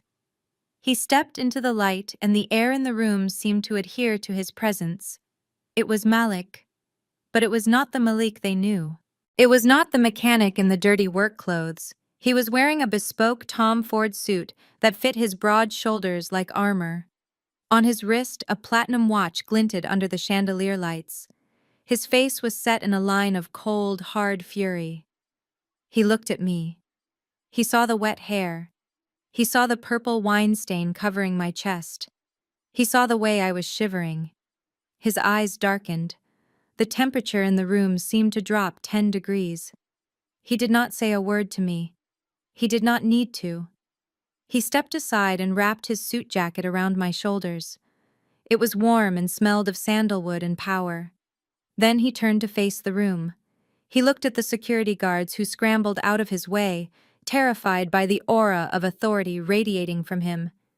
He looked past the stunned guests. He looked past my mother who had turned pale. His eyes locked onto Brent, standing on the stage. Malik walked forward. His footsteps were heavy and deliberate, echoing like a death knell. He did not stop until he was standing in the center of the room. He looked at Keisha. "You called my wife dirt," he said, his voice low but traveling to every corner of the tent. Keisha stammered, stepping back. Who are you?" Malik ignored her. He looked up at Brent. "And you ordered your security to drag her out." Brent gripped the microphone, his knuckles white. I did. She is trespassing. Who do you think you are coming in here like this?" Malik smiled. It was a terrifying smile. "I am the man who just bought the building you are standing in," Malik said. "I am the man who just bought the company that pays your salary. And I am the man who is about to turn your life into dust." He held out his hand. One of the lawyers placed a thick stack of documents into it. Malik threw the documents onto the floor. They landed with a heavy thud right in the puddle of wine and rainwater. "Pick it up," Brent Malik commanded. "Pick it up and read the first page. Because that dirt you were talking about just became your landlord, your boss, and your worst nightmare." The security guards were less than a foot away from me. I could smell the stale coffee on the breath of the one closest to my left. He reached out his hand, hovering over my shoulder, ready to forcefully remove me from a room that I had paid to decorate. I braced myself. I would not scream. I would not fight. I would walk out with my head high, leaving them to their hollow victory. Brent was still on the stage, a smug grin plastered across his face, enjoying the spectacle of his sister-in-law being discarded like trash. Keisha was watching with a look of vindictive triumph, believing she had finally exorcised the one person who threatened her spotlight. But before the guard's hand could make contact with my wine-stained dress, a sound tore through the atmosphere. It was not the thunder from the storm outside. It was something deeper, something mechanical and guttural that vibrated through the floorboards of the pavilion. It sounded like a beast waking up. The guard froze, his hands suspended in midair. He looked toward the glass doors. The guests turned their heads, confusion replacing their amusement. The sound grew louder, a low-frequency rumble that rattled the crystal glasses on the tables. It was the sound of raw, unbridled horsepower. Through the rain, slicked glass headlights cut through the gloom. Not just one pair, 2, then 4, then 10. A convoy of 5 massive vehicles tore across the manicured lawn of the country club. They were not respecting the paved driveway. They were driving directly over the fairway, churning up the wet grass and mud, heading straight for the glass pavilion. These were not the rented limousines that Brent had hired. These were matte black Cadillac Escalades, the extended editions with tinted windows that were darker than midnight. They moved in a perfect predatory formation like a military unit executing a precision strike.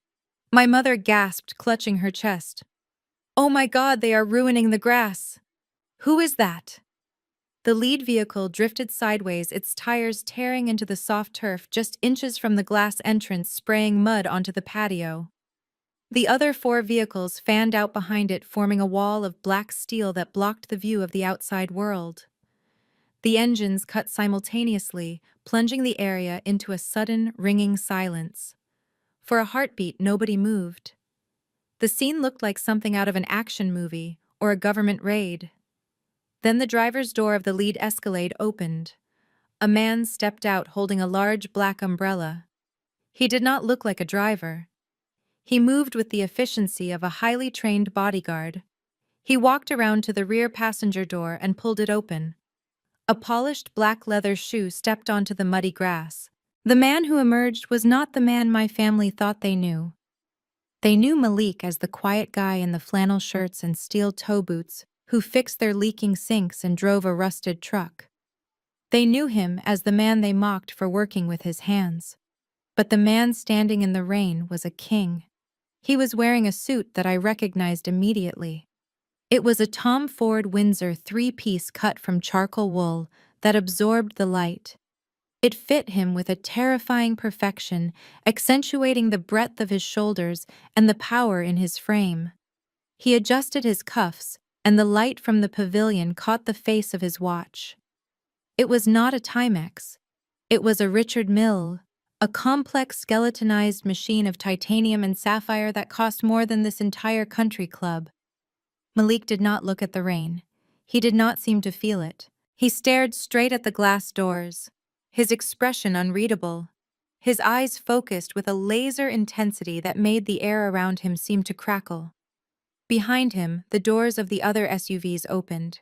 4 men and 2 women stepped out. They were dressed in sharp gray suits, carrying leather briefcases. They did not look like wedding guests. They looked like sharks who smelled blood in the water. They flanked Malik, falling into step behind him as he began to walk toward the entrance. The security guard, the one who had been about to grab me, stumbled back.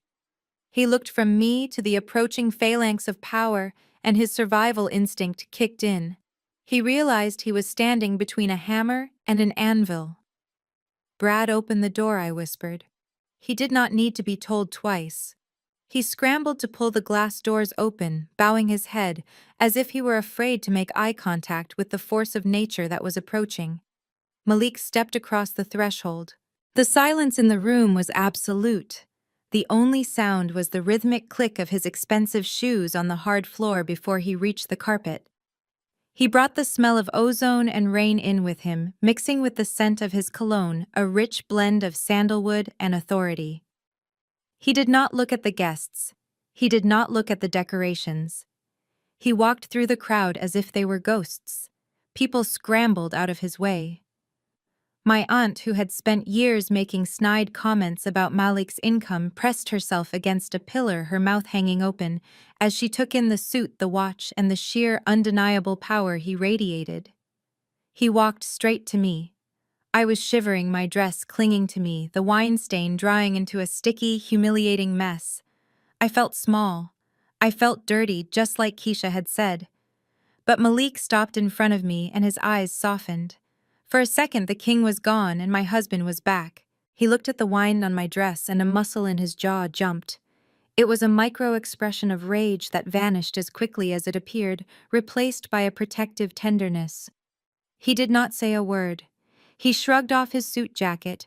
It was heavy and warm. He draped it over my shoulders, pulling the lapels together in the front, to cover the stain, to cover the cold, to cover the shame my family had tried to heap upon me. He smoothed the fabric over my arms, his hands lingering for a second to squeeze my shoulders, grounding me. "You are safe," he whispered so low that only I could hear. Then he turned. He pivoted slowly to face the room. He was now standing between me and my family, a human shield made of wealth and fury. His eyes locked onto my father Otis. My father was standing near the head table holding a glass of scotch that was shaking violently in his hand. He looked at Malik, trying to reconcile the image of his son-in-law with the titan standing before him. He opened his mouth to speak, perhaps to bluster, perhaps to ask what was going on, but the words died in his throat. Malik took 2 steps toward him. The lawyers behind Malik fanned out, opening their briefcases, retrieving documents, preparing for the slaughter. Otis, Malik said. He did not call him Dad. He did not call him Mr. Williams. He used his first name with a familiarity that stripped away all parental authority. Malik's voice was not loud. He did not shout like Keisha or posture like Brent. His voice was calm, deep, and resonant. It was the voice of a man who does not need to raise his voice to be obeyed. I sat in your backyard 2 days ago. Malik continued, his gaze pinning my father to the spot. I listened to you talk about legacy. I listened to you talk about protecting this family's reputation. I listened to you justify stealing your daughter's inheritance to fund a lie. A gasp went through the room. My mother's hands flew to her mouth. And today, Malik said, gesturing to me without looking back, I watched you stand there and drink your scotch while your daughter was humiliated. I watched you let security guards manhandle her. I watched you let your other daughter call her dirt. Malik paused. He unbuttoned his cuffs, rolling them up slightly, as if preparing for work. You failed, Otis. You failed as a father. You failed as a protector. You traded your integrity for a wedding that you could not even afford. My father's face turned a shade of gray I had never seen before. Now hold on, Malik, you do not understand. I understand perfectly, Malik cut him off. You made a choice. You chose the shiny object over the real diamond. You chose the fraud over the blood. Malik took one more step, invading my father's personal space. Since you are incapable of protecting your daughter, Otis, I am relieving you of that duty, permanently. From this moment forward, Sophia does not belong to this family. She belongs to herself. And she belongs to me. And unlike you, I protect my assets. I protect my own. He looked up, scanning the room, making eye contact with every person who had laughed, every person who had sneered. And God help anyone who disrespects my wife again. He turned his gaze to the stage where Brent was frozen, the microphone still in his hand, his face pale and sweating. Now, Malik said, reaching out his hand. One of the lawyers, a sharp woman named Jessica, placed a blue folder into his palm. Let us talk about protection. And let us talk about ownership. Because while you were busy playing dress-up in this tent, I was busy buying the ground beneath your feet. Malik held up the folder. Did you know, Otis, that this country club has been facing bankruptcy for 6 months? It was a quiet listing, very discreet. I bought the debt this morning. I bought the land. I bought the clubhouse. I even bought the grass. I just drove my cars over. He dropped the folder onto the table next to my father. It landed with a heavy slap. Technically, Malik said, a cold smile touching his lips. You are all trespassing. But I am a generous man. I will let you finish your cake, right after I finish my business with the groom. He turned his back on my father, dismissing him, as if he were nothing more than a piece of furniture. He looked at me, gave me a small nod, and then started walking toward the stage. The lawyers followed. The king had arrived, the court was in session, and the sentencing was about to begin. The silence that followed Malik's declaration was heavy and suffocating, like the air before a tornado touches down. He stood at the base of the stage, looking up at Brent, with the calm demeanor of an executioner who has already sharpened the blade. Brent, however, was not ready to concede. He was standing on his pedestal, literally and figuratively, surrounded by his groomsmen and bolstered by the delusion of his own importance. He gripped the microphone tighter, his knuckles turning white, and let out a scoff that was meant to be dismissive but sounded desperate. You are lying, Brent announced, his voice booming through the speakers, but wavering slightly at the edges. You expect us to believe that you, a man who drives a rusted truck and fixes drywall for a living, just bought the country club. You are insane. Security, I gave you an order. Remove these trespassers immediately, or I will have you all fired for incompetence. The security guards looked at Brent. Then they looked at Malik and the wall of lawyers standing behind him. They looked at the black SUVs parked on the lawn. They did not move. They knew the smell of real power, and it was not coming from the man in the rented tuxedo. Malik did not shout. He simply raised his hand and snapped his fingers. One of his assistants, a young man with a tablet standing near the sound booth, tapped his screen. Suddenly, the massive LED screen behind the stage, which had been playing a loop of engagement photos of Keisha and Brent, flickered. The image of them kissing in Paris vanished. The screen went black for a heartbeat, plunging the stage into darkness. Then it illuminated again with a blinding white light. A gasp rippled through the crowd. Replacing the romantic slideshow was a stark, aggressive corporate logo, a black mountain peak against a white background. Underneath it, in bold, razor-sharp letters, were the words, Obsidian Capital. And below that, a subheader that read, Majority Shareholder of Aura Tech. Brent spun around to look at the screen. His mouth fell open. He looked back at Malik, his eyes wide with confusion and rising panic. "What did you do to my slideshow?" Brent stammered. "Turn it off. This is a wedding." Malik walked up the stairs. He moved slowly, deliberately, each step echoing on the wooden stage. He walked right up to Brent and reached for the microphone. Brent tried to pull it away, but Malik's hand clamped over his wrist with that same crushing strength he had used in the parking lot. Brent winced and let go. Malik brought the microphone to his lips. "I did not just change your slideshow, Brent." Malik said, his voice smooth and terrifyingly amplified. "I changed your reality. While you were getting your hair gelled this morning, my team was finalizing the acquisition of Aura Tech's distressed debt. As of 12 o'clock today, Obsidian Capital owns 51% of the voting stock. Which means I am not just a guest you tried to kick out. I am the chairman of the board." "No!" Brent shouted, stepping back, but his voice was thin without the microphone. "That is impossible. The deal was with a private equity firm in New York.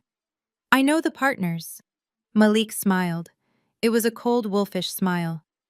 "We used shell companies," Malik explained. "We bought the debt through subsidiaries so you would not see us coming. We wanted to see exactly how you operated when you thought nobody was watching, and we saw enough." Just then, a sound cut through the tension. It was a ringtone. Not just any ringtone, but the specific urgent chime that Brent had assigned to his boss, the CEO of Aura Tech, Mr. Sterling. Brent reached into his pocket. He looked at the screen. He looked at Malik. "Answer it," Malik commanded, holding the microphone out toward the phone. "Put it on speaker. Let everyone hear the good news." Brent's hands were shaking so badly he almost dropped the device. He swiped the screen and pressed the speaker button, holding the phone up with trembling fingers. "Mr. Sterling," Brent said, his voice cracking. "Listen, there's a crazy man here claiming he bought the company. Tell him he is lying. Tell him security is on the way." There was a pause on the other end of the line, a long, heavy pause. "Brent." The voice of Mr. Sterling came through, tinny but clear. "It is not a lie. The transfer went through 10 minutes ago. They bought everything, Brent. The patents, the inventory, the real estate. They even bought the executive liability insurance. I am packing up my office right now. The new board has requested my resignation." Brent's knees buckled. He grabbed the edge of the DJ booth to steady himself. But my stock," Brent whispered. "My payout. The 8 figures you promised." "I am sorry, son," Mr. Sterling said, sounding defeated. "The new owners invoked the conduct clause. They are restructuring. It is out of my hands." "Good luck, Brent." The line went dead. The silence in the tent was absolute. 300 guests stared at the stage in shock. My mother had collapsed into a chair, fanning herself frantically. Keisha was standing frozen near the cake, her face a mask of horror, not because her husband was in trouble, but because she realized the money was gone. Malik turned to Brent. He did not look at him with pity. He looked at him with the cold efficiency of a surgeon cutting out a tumor. Malik raised the microphone again. "Now let us discuss your future," Malik said, addressing the room as if it were a shareholder meeting. "As the new owner of Aura Tech, I have a very strict zero-tolerance policy regarding discrimination and harassment." He pointed a finger at me. I was still standing by the door, wrapped in his jacket, my hair wet, my dress stained. "You insulted my wife," Malik said, his voice vibrating with anger. "You called her dirt in front of 300 witnesses. You judged her by the color of her skin and the content of her bank account. You thought because she was quiet, she was weak. You thought because I was silent, I was poor." Malik stepped closer to Brent, invading his personal space, forcing him to shrink back. "You represent everything that is wrong with corporate leadership," Malik continued. "You are arrogant, entitled, and cruel. And you are a liability to my brand." Malik paused, letting the anticipation build. "Brent Hawthorne, pursuant to Article 4 of your employment contract, which I rewrote this morning, you are hereby terminated for cause, effective immediately." "No." Brent gasped, tears springing to his eyes. "You cannot do this. It is my wedding day." "I just did," Malik replied. "You are fired. You lose your salary. You lose your unvested stock options.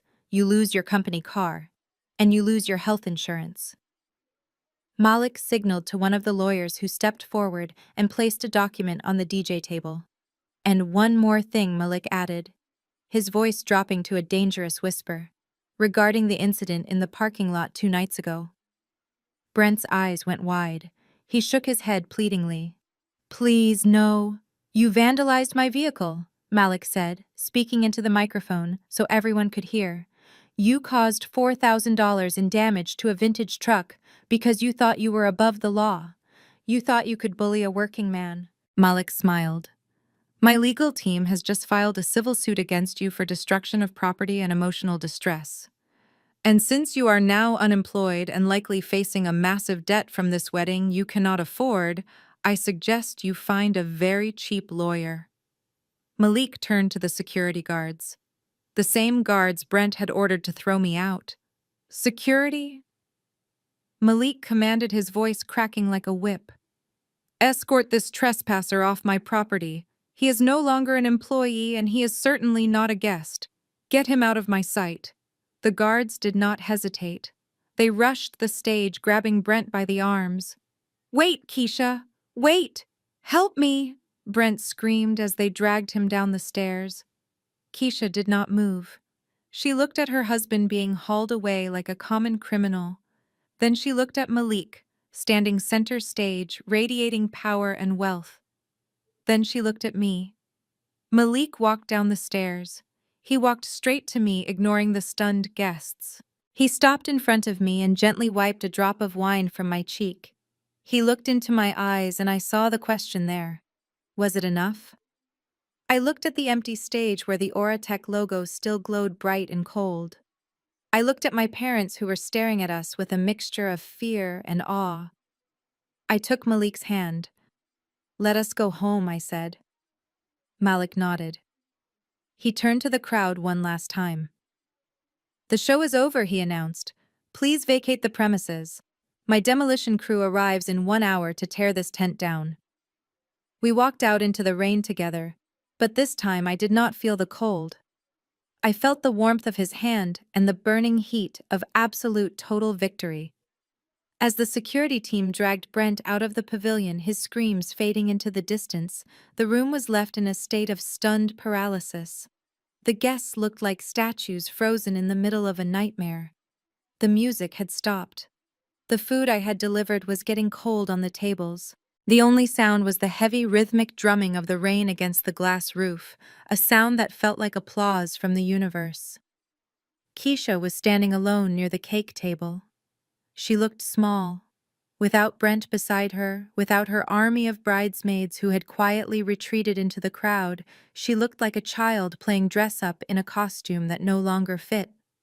Her mascara was running down her face in dark streaks, ruining the perfect aesthetic she had fought so hard to maintain. She looked at the empty doorway where her husband had just been evicted, then she looked at me. But before she could speak, before she could launch into another tirade of blame, a man in a tuxedo walked onto the floor. It was Mr. Henderson, the venue manager.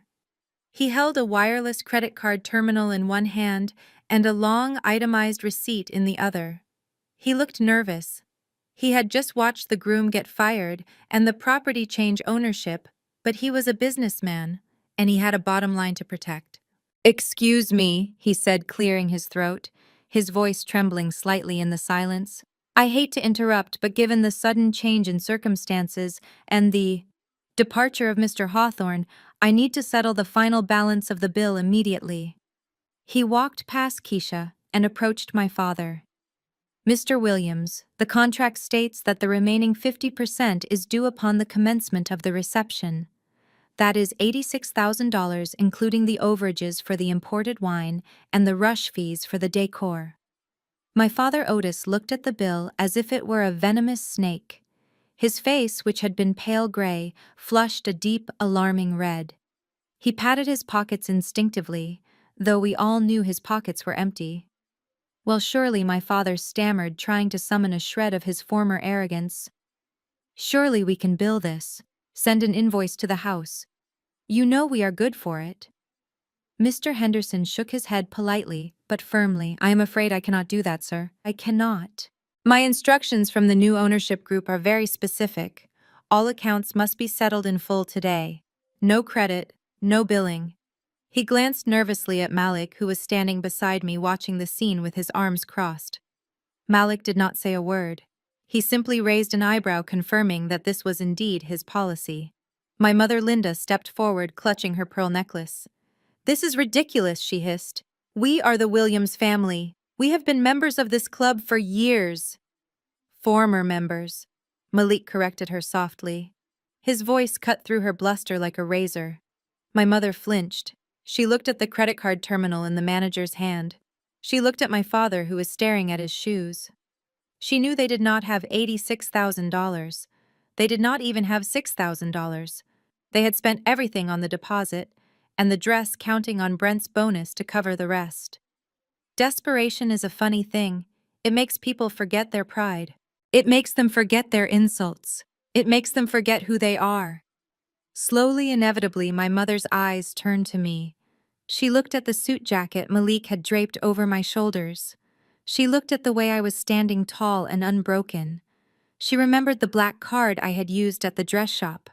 She remembered the trucks I had summoned. And she remembered what Malik had just revealed on the stage about owning the company.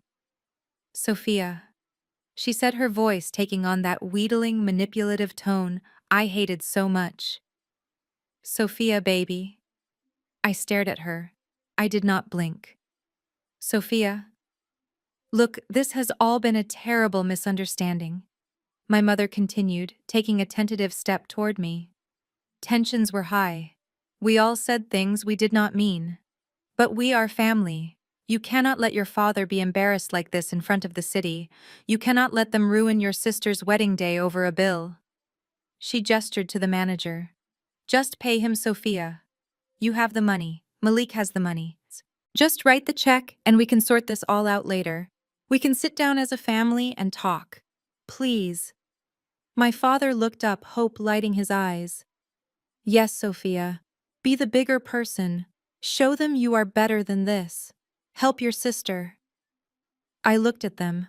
I looked at the two people who were supposed to protect me, who were supposed to love me unconditionally. 5 minutes ago, they were cheering while I was being thrown out. 5 minutes ago, they were nodding in agreement when I was called trash. And now they wanted my wallet. I laughed. It was not a bitter laugh. It was a genuine laugh of disbelief. "Help you?" I asked. "Yes," my mother urged. "You are the oldest. It is your responsibility." I shook my head slowly, letting the absurdity of her request wash over me. Then I looked at Keisha. She was watching me, holding her breath, waiting to see if I would save her one last time. I turned back to my mother. "You want me to pay?" I asked, pretending to consider it. Yes, my mother breathed. I stepped closer to her so she could see the wine stain on my chest. The stain Keisha had put there. I would love to help you, Mom, I said, my voice dropping to a whisper. But there is a problem. What problem? She asked. I pointed to the stain. You see, Keisha was right. I am dirt. My mother's face fell. And as we all know, I continued raising my voice so the whole room could hear. Dirt is poor. Dirt is filthy. Dirt does not have $86,000 to spend on a party for people who hate her. Sophia, please, my mother begged, reaching for my hand. Do not touch me, I snapped, pulling back. You made it very clear where I stand. You put me at table 45. You left me in the rain. You called me a slur in front of 300 people. And now you want my money. I turned to Mr. Henderson, the manager. I believe you have a check on file from me, I said. A deposit check for $50,000 that I gave you last week to secure the catering. Mr. Henderson nodded, tapping his screen. Yes, Mrs. Johnson, we have it right here. We were going to process it today to cover the bulk of the balance. I smiled. You might want to run that again, Mr. Henderson. He frowned, confused. He tapped a few buttons on his terminal. The machine beeped, a long, harsh error tone. His eyes went wide. It says, "Payment stopped," he stammered. "The check has been voided." A scream tore through the room. It was Keisha. You canceled the check, she shrieked, running toward me, her face twisted and ugly. You canceled it. You knew. You knew this would happen. I looked at her calmly. I canceled it yesterday, Keisha, right after I watched your fiancé cheating on you in a nightclub. I decided I was not going to pay for a wedding that was already a sham. Cheating? Keisha froze. Oh, you did not know, I asked, feigning surprise. I sent the video to Dad 2 days ago. I assumed he told you. Keisha whipped her head around to stare at our father. Otis shrank back, looking like he wanted the floor to swallow him whole. Dad, she whispered. You knew. He is a powerful man, Keisha. My father stammered, repeating the excuse he had given me. I was trying to protect the investment. The investment, Keisha screamed. I am your daughter, not a stock portfolio. She collapsed onto the floor, her white dress billowing around her like a parachute of a crashed plane. She sobbed uncontrollably, realizing that her entire life had been a transaction to her parents. Mr. Henderson cleared his throat uncomfortably. Mr. Williams, the bill. If payment is not rendered immediately, I will be forced to call the police for theft of services. My mother grabbed my father's arm. Otis, do something. I have nothing, my father yelled, throwing his hands up. Nothing. Malik took the company. The accounts are frozen. We are ruined. He looked at Malik. You did this. You planned this. Malik stepped forward, placing a hand on my shoulder. I did not plan your greed, Otis Malik said calmly. I just gave you enough rope to hang yourself, and you did it perfectly. Malik looked at me. Are you ready to go? Yes, I said. We turned to leave. Sophia. Wait, my mother cried, running after us. Where are you going? You cannot leave us here. They are going to arrest us. I stopped and looked back at her one last time. I suggest you ask Keisha for help, I said, cold as ice. She is the golden child, remember. Maybe her aesthetic can pay the bill, or maybe you can sell that dress. I heard it is worth $12,000. I paused. Oh wait, it is not. It belongs to me too, since I paid for it. But you can keep it. Consider it a parting gift. We walked out of the tent and into the rain. Behind us, the chaos was erupting. Keisha was screaming at her father. My mother was sobbing, begging the manager for time. The guests were fleeing, trying to distance themselves from the disaster. We walked to the lead escalade. The driver held the door open for me.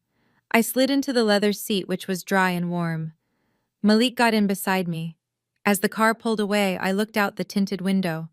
I saw the pavilion receding in the distance, a glowing box of misery that no longer held any power over me. I took a deep breath. For the first time in my life, my lungs felt full. The weight of their expectations, the weight of their insults, the weight of their conditional love was gone. I looked at Malik. He was watching me with pride. "How do you feel?" he asked, taking my hand. I looked at the rain streaking against the glass. "I feel clean," I said. And I meant it. The dirt was gone. All that was left was the diamond. 3 months have passed since the day the rain washed away my old life. I am sitting on the terrace of our private villa in Malibu, watching the sun begin its slow descent into the Pacific Ocean. The sky is a painting of soft purples and fiery oranges, a stark contrast to the gray gloom of that afternoon in Atlanta. Here, the air smells of salt water and jasmine, not of desperation and old money. The only sound is the rhythmic crashing of the waves against the cliffs below, a sound that soothes my soul rather than waking me up in a panic. In my lap rests a heavy, cream-colored envelope bearing the seal of the Fulton County Superior Court. I did not open it with trembling hands. I opened it with the calm detachment of a stranger reading a newspaper article about a distant tragedy. It is the final update on the Williams family bankruptcy proceedings. According to the documents, my parents have officially surrendered their colonial home. The house where I was told I was not good enough, the house where I was made to feel like a servant in my own skin, is being sold at auction next Tuesday. The proceeds will go toward paying the $86,000 catering bill that they could not afford, and the legal fees associated with the lawsuit Malik filed against Brent. My father, Otis, has moved into a 2-bedroom rental apartment in a neighborhood he used to mock for being lower class. My mother has had to sell her jewelry, including the pearls she clutched so tightly when she begged me for money. As for the golden couple, their fairy tale ended before the honeymoon even began. Keisha and Brent filed for an annulment 2 weeks after the wedding fiasco. Brent is currently living in his parents' basement, buried under debt and unemployable in the corporate sector, thanks to the non-disclosure agreements and conduct violations Malik made public. Keisha is working as a hostess at a mid-range chain restaurant, trying to pay off the credit card debt she racked up pretending to be wealthy. She tried to call me once a few weeks ago. I watched the phone ring until it went to voicemail, and then I blocked the number. I did not feel guilty. I felt light. I reached for the wine glass sitting on the teak table next to me. It is filled with a vintage Cabernet Sauvignon, a bottle that costs more than Keisha's entire bridal trousseau. I swirl the dark red liquid, looking at the way it catches the dying light. It reminds me of the wine Keisha threw on me. That wine was meant to stain me, to mark me as dirty, to humiliate me into submission. But this wine tastes different. I take a slow sip, letting the complex notes of dark fruit and oak settle on my tongue. It tastes like justice. It tastes like the sweetness of a life reclaimed. For 32 years, I believed that family was a life sentence. I thought that sharing blood meant sharing a burden. I believed that if I just worked harder, if I just paid enough bills, if I just made myself smaller and quieter, they would eventually love me. I thought that being the scapegoat was my destiny, that I was the dirt they walked on to keep their shoes clean. But sitting here listening to the ocean, I realized the truth. Dirt is not worthless. Dirt is where things grow. Dirt is the foundation. Without the dirt, there is no garden, there is no harvest, there is no life. They looked down on me because I was grounded while they floated away on hot air and lies. And when the storm came, they blew away and I remained.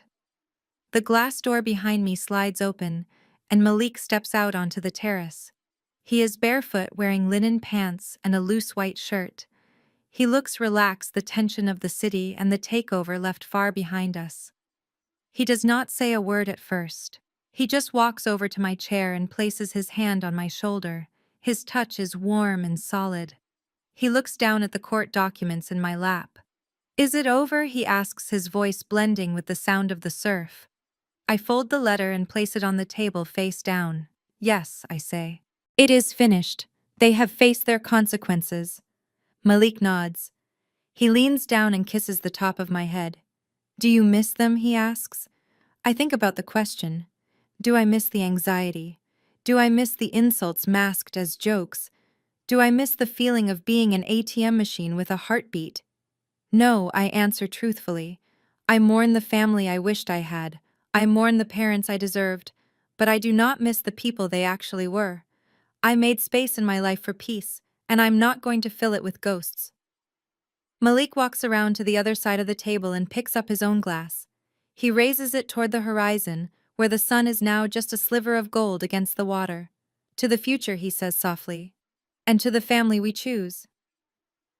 I raise my glass and clink it against his. The sound is clear and bell-like ringing out in the quiet evening. To us, I whisper. As we drink, I look at my husband. He is my family. My assistant Marcus, who helped me hide the trucks, is my family. The friends who checked on me after the wedding are my family. Family is not defined by whose DNA you carry. Family is defined by who stands beside you when the rain starts falling. Family are the people who hand you a towel when you are wet, not the ones who throw wine on you to make you colder. I stand up and walk to the railing, looking out at the vast, endless ocean. I am Sophia. I am a CEO. I am a wife.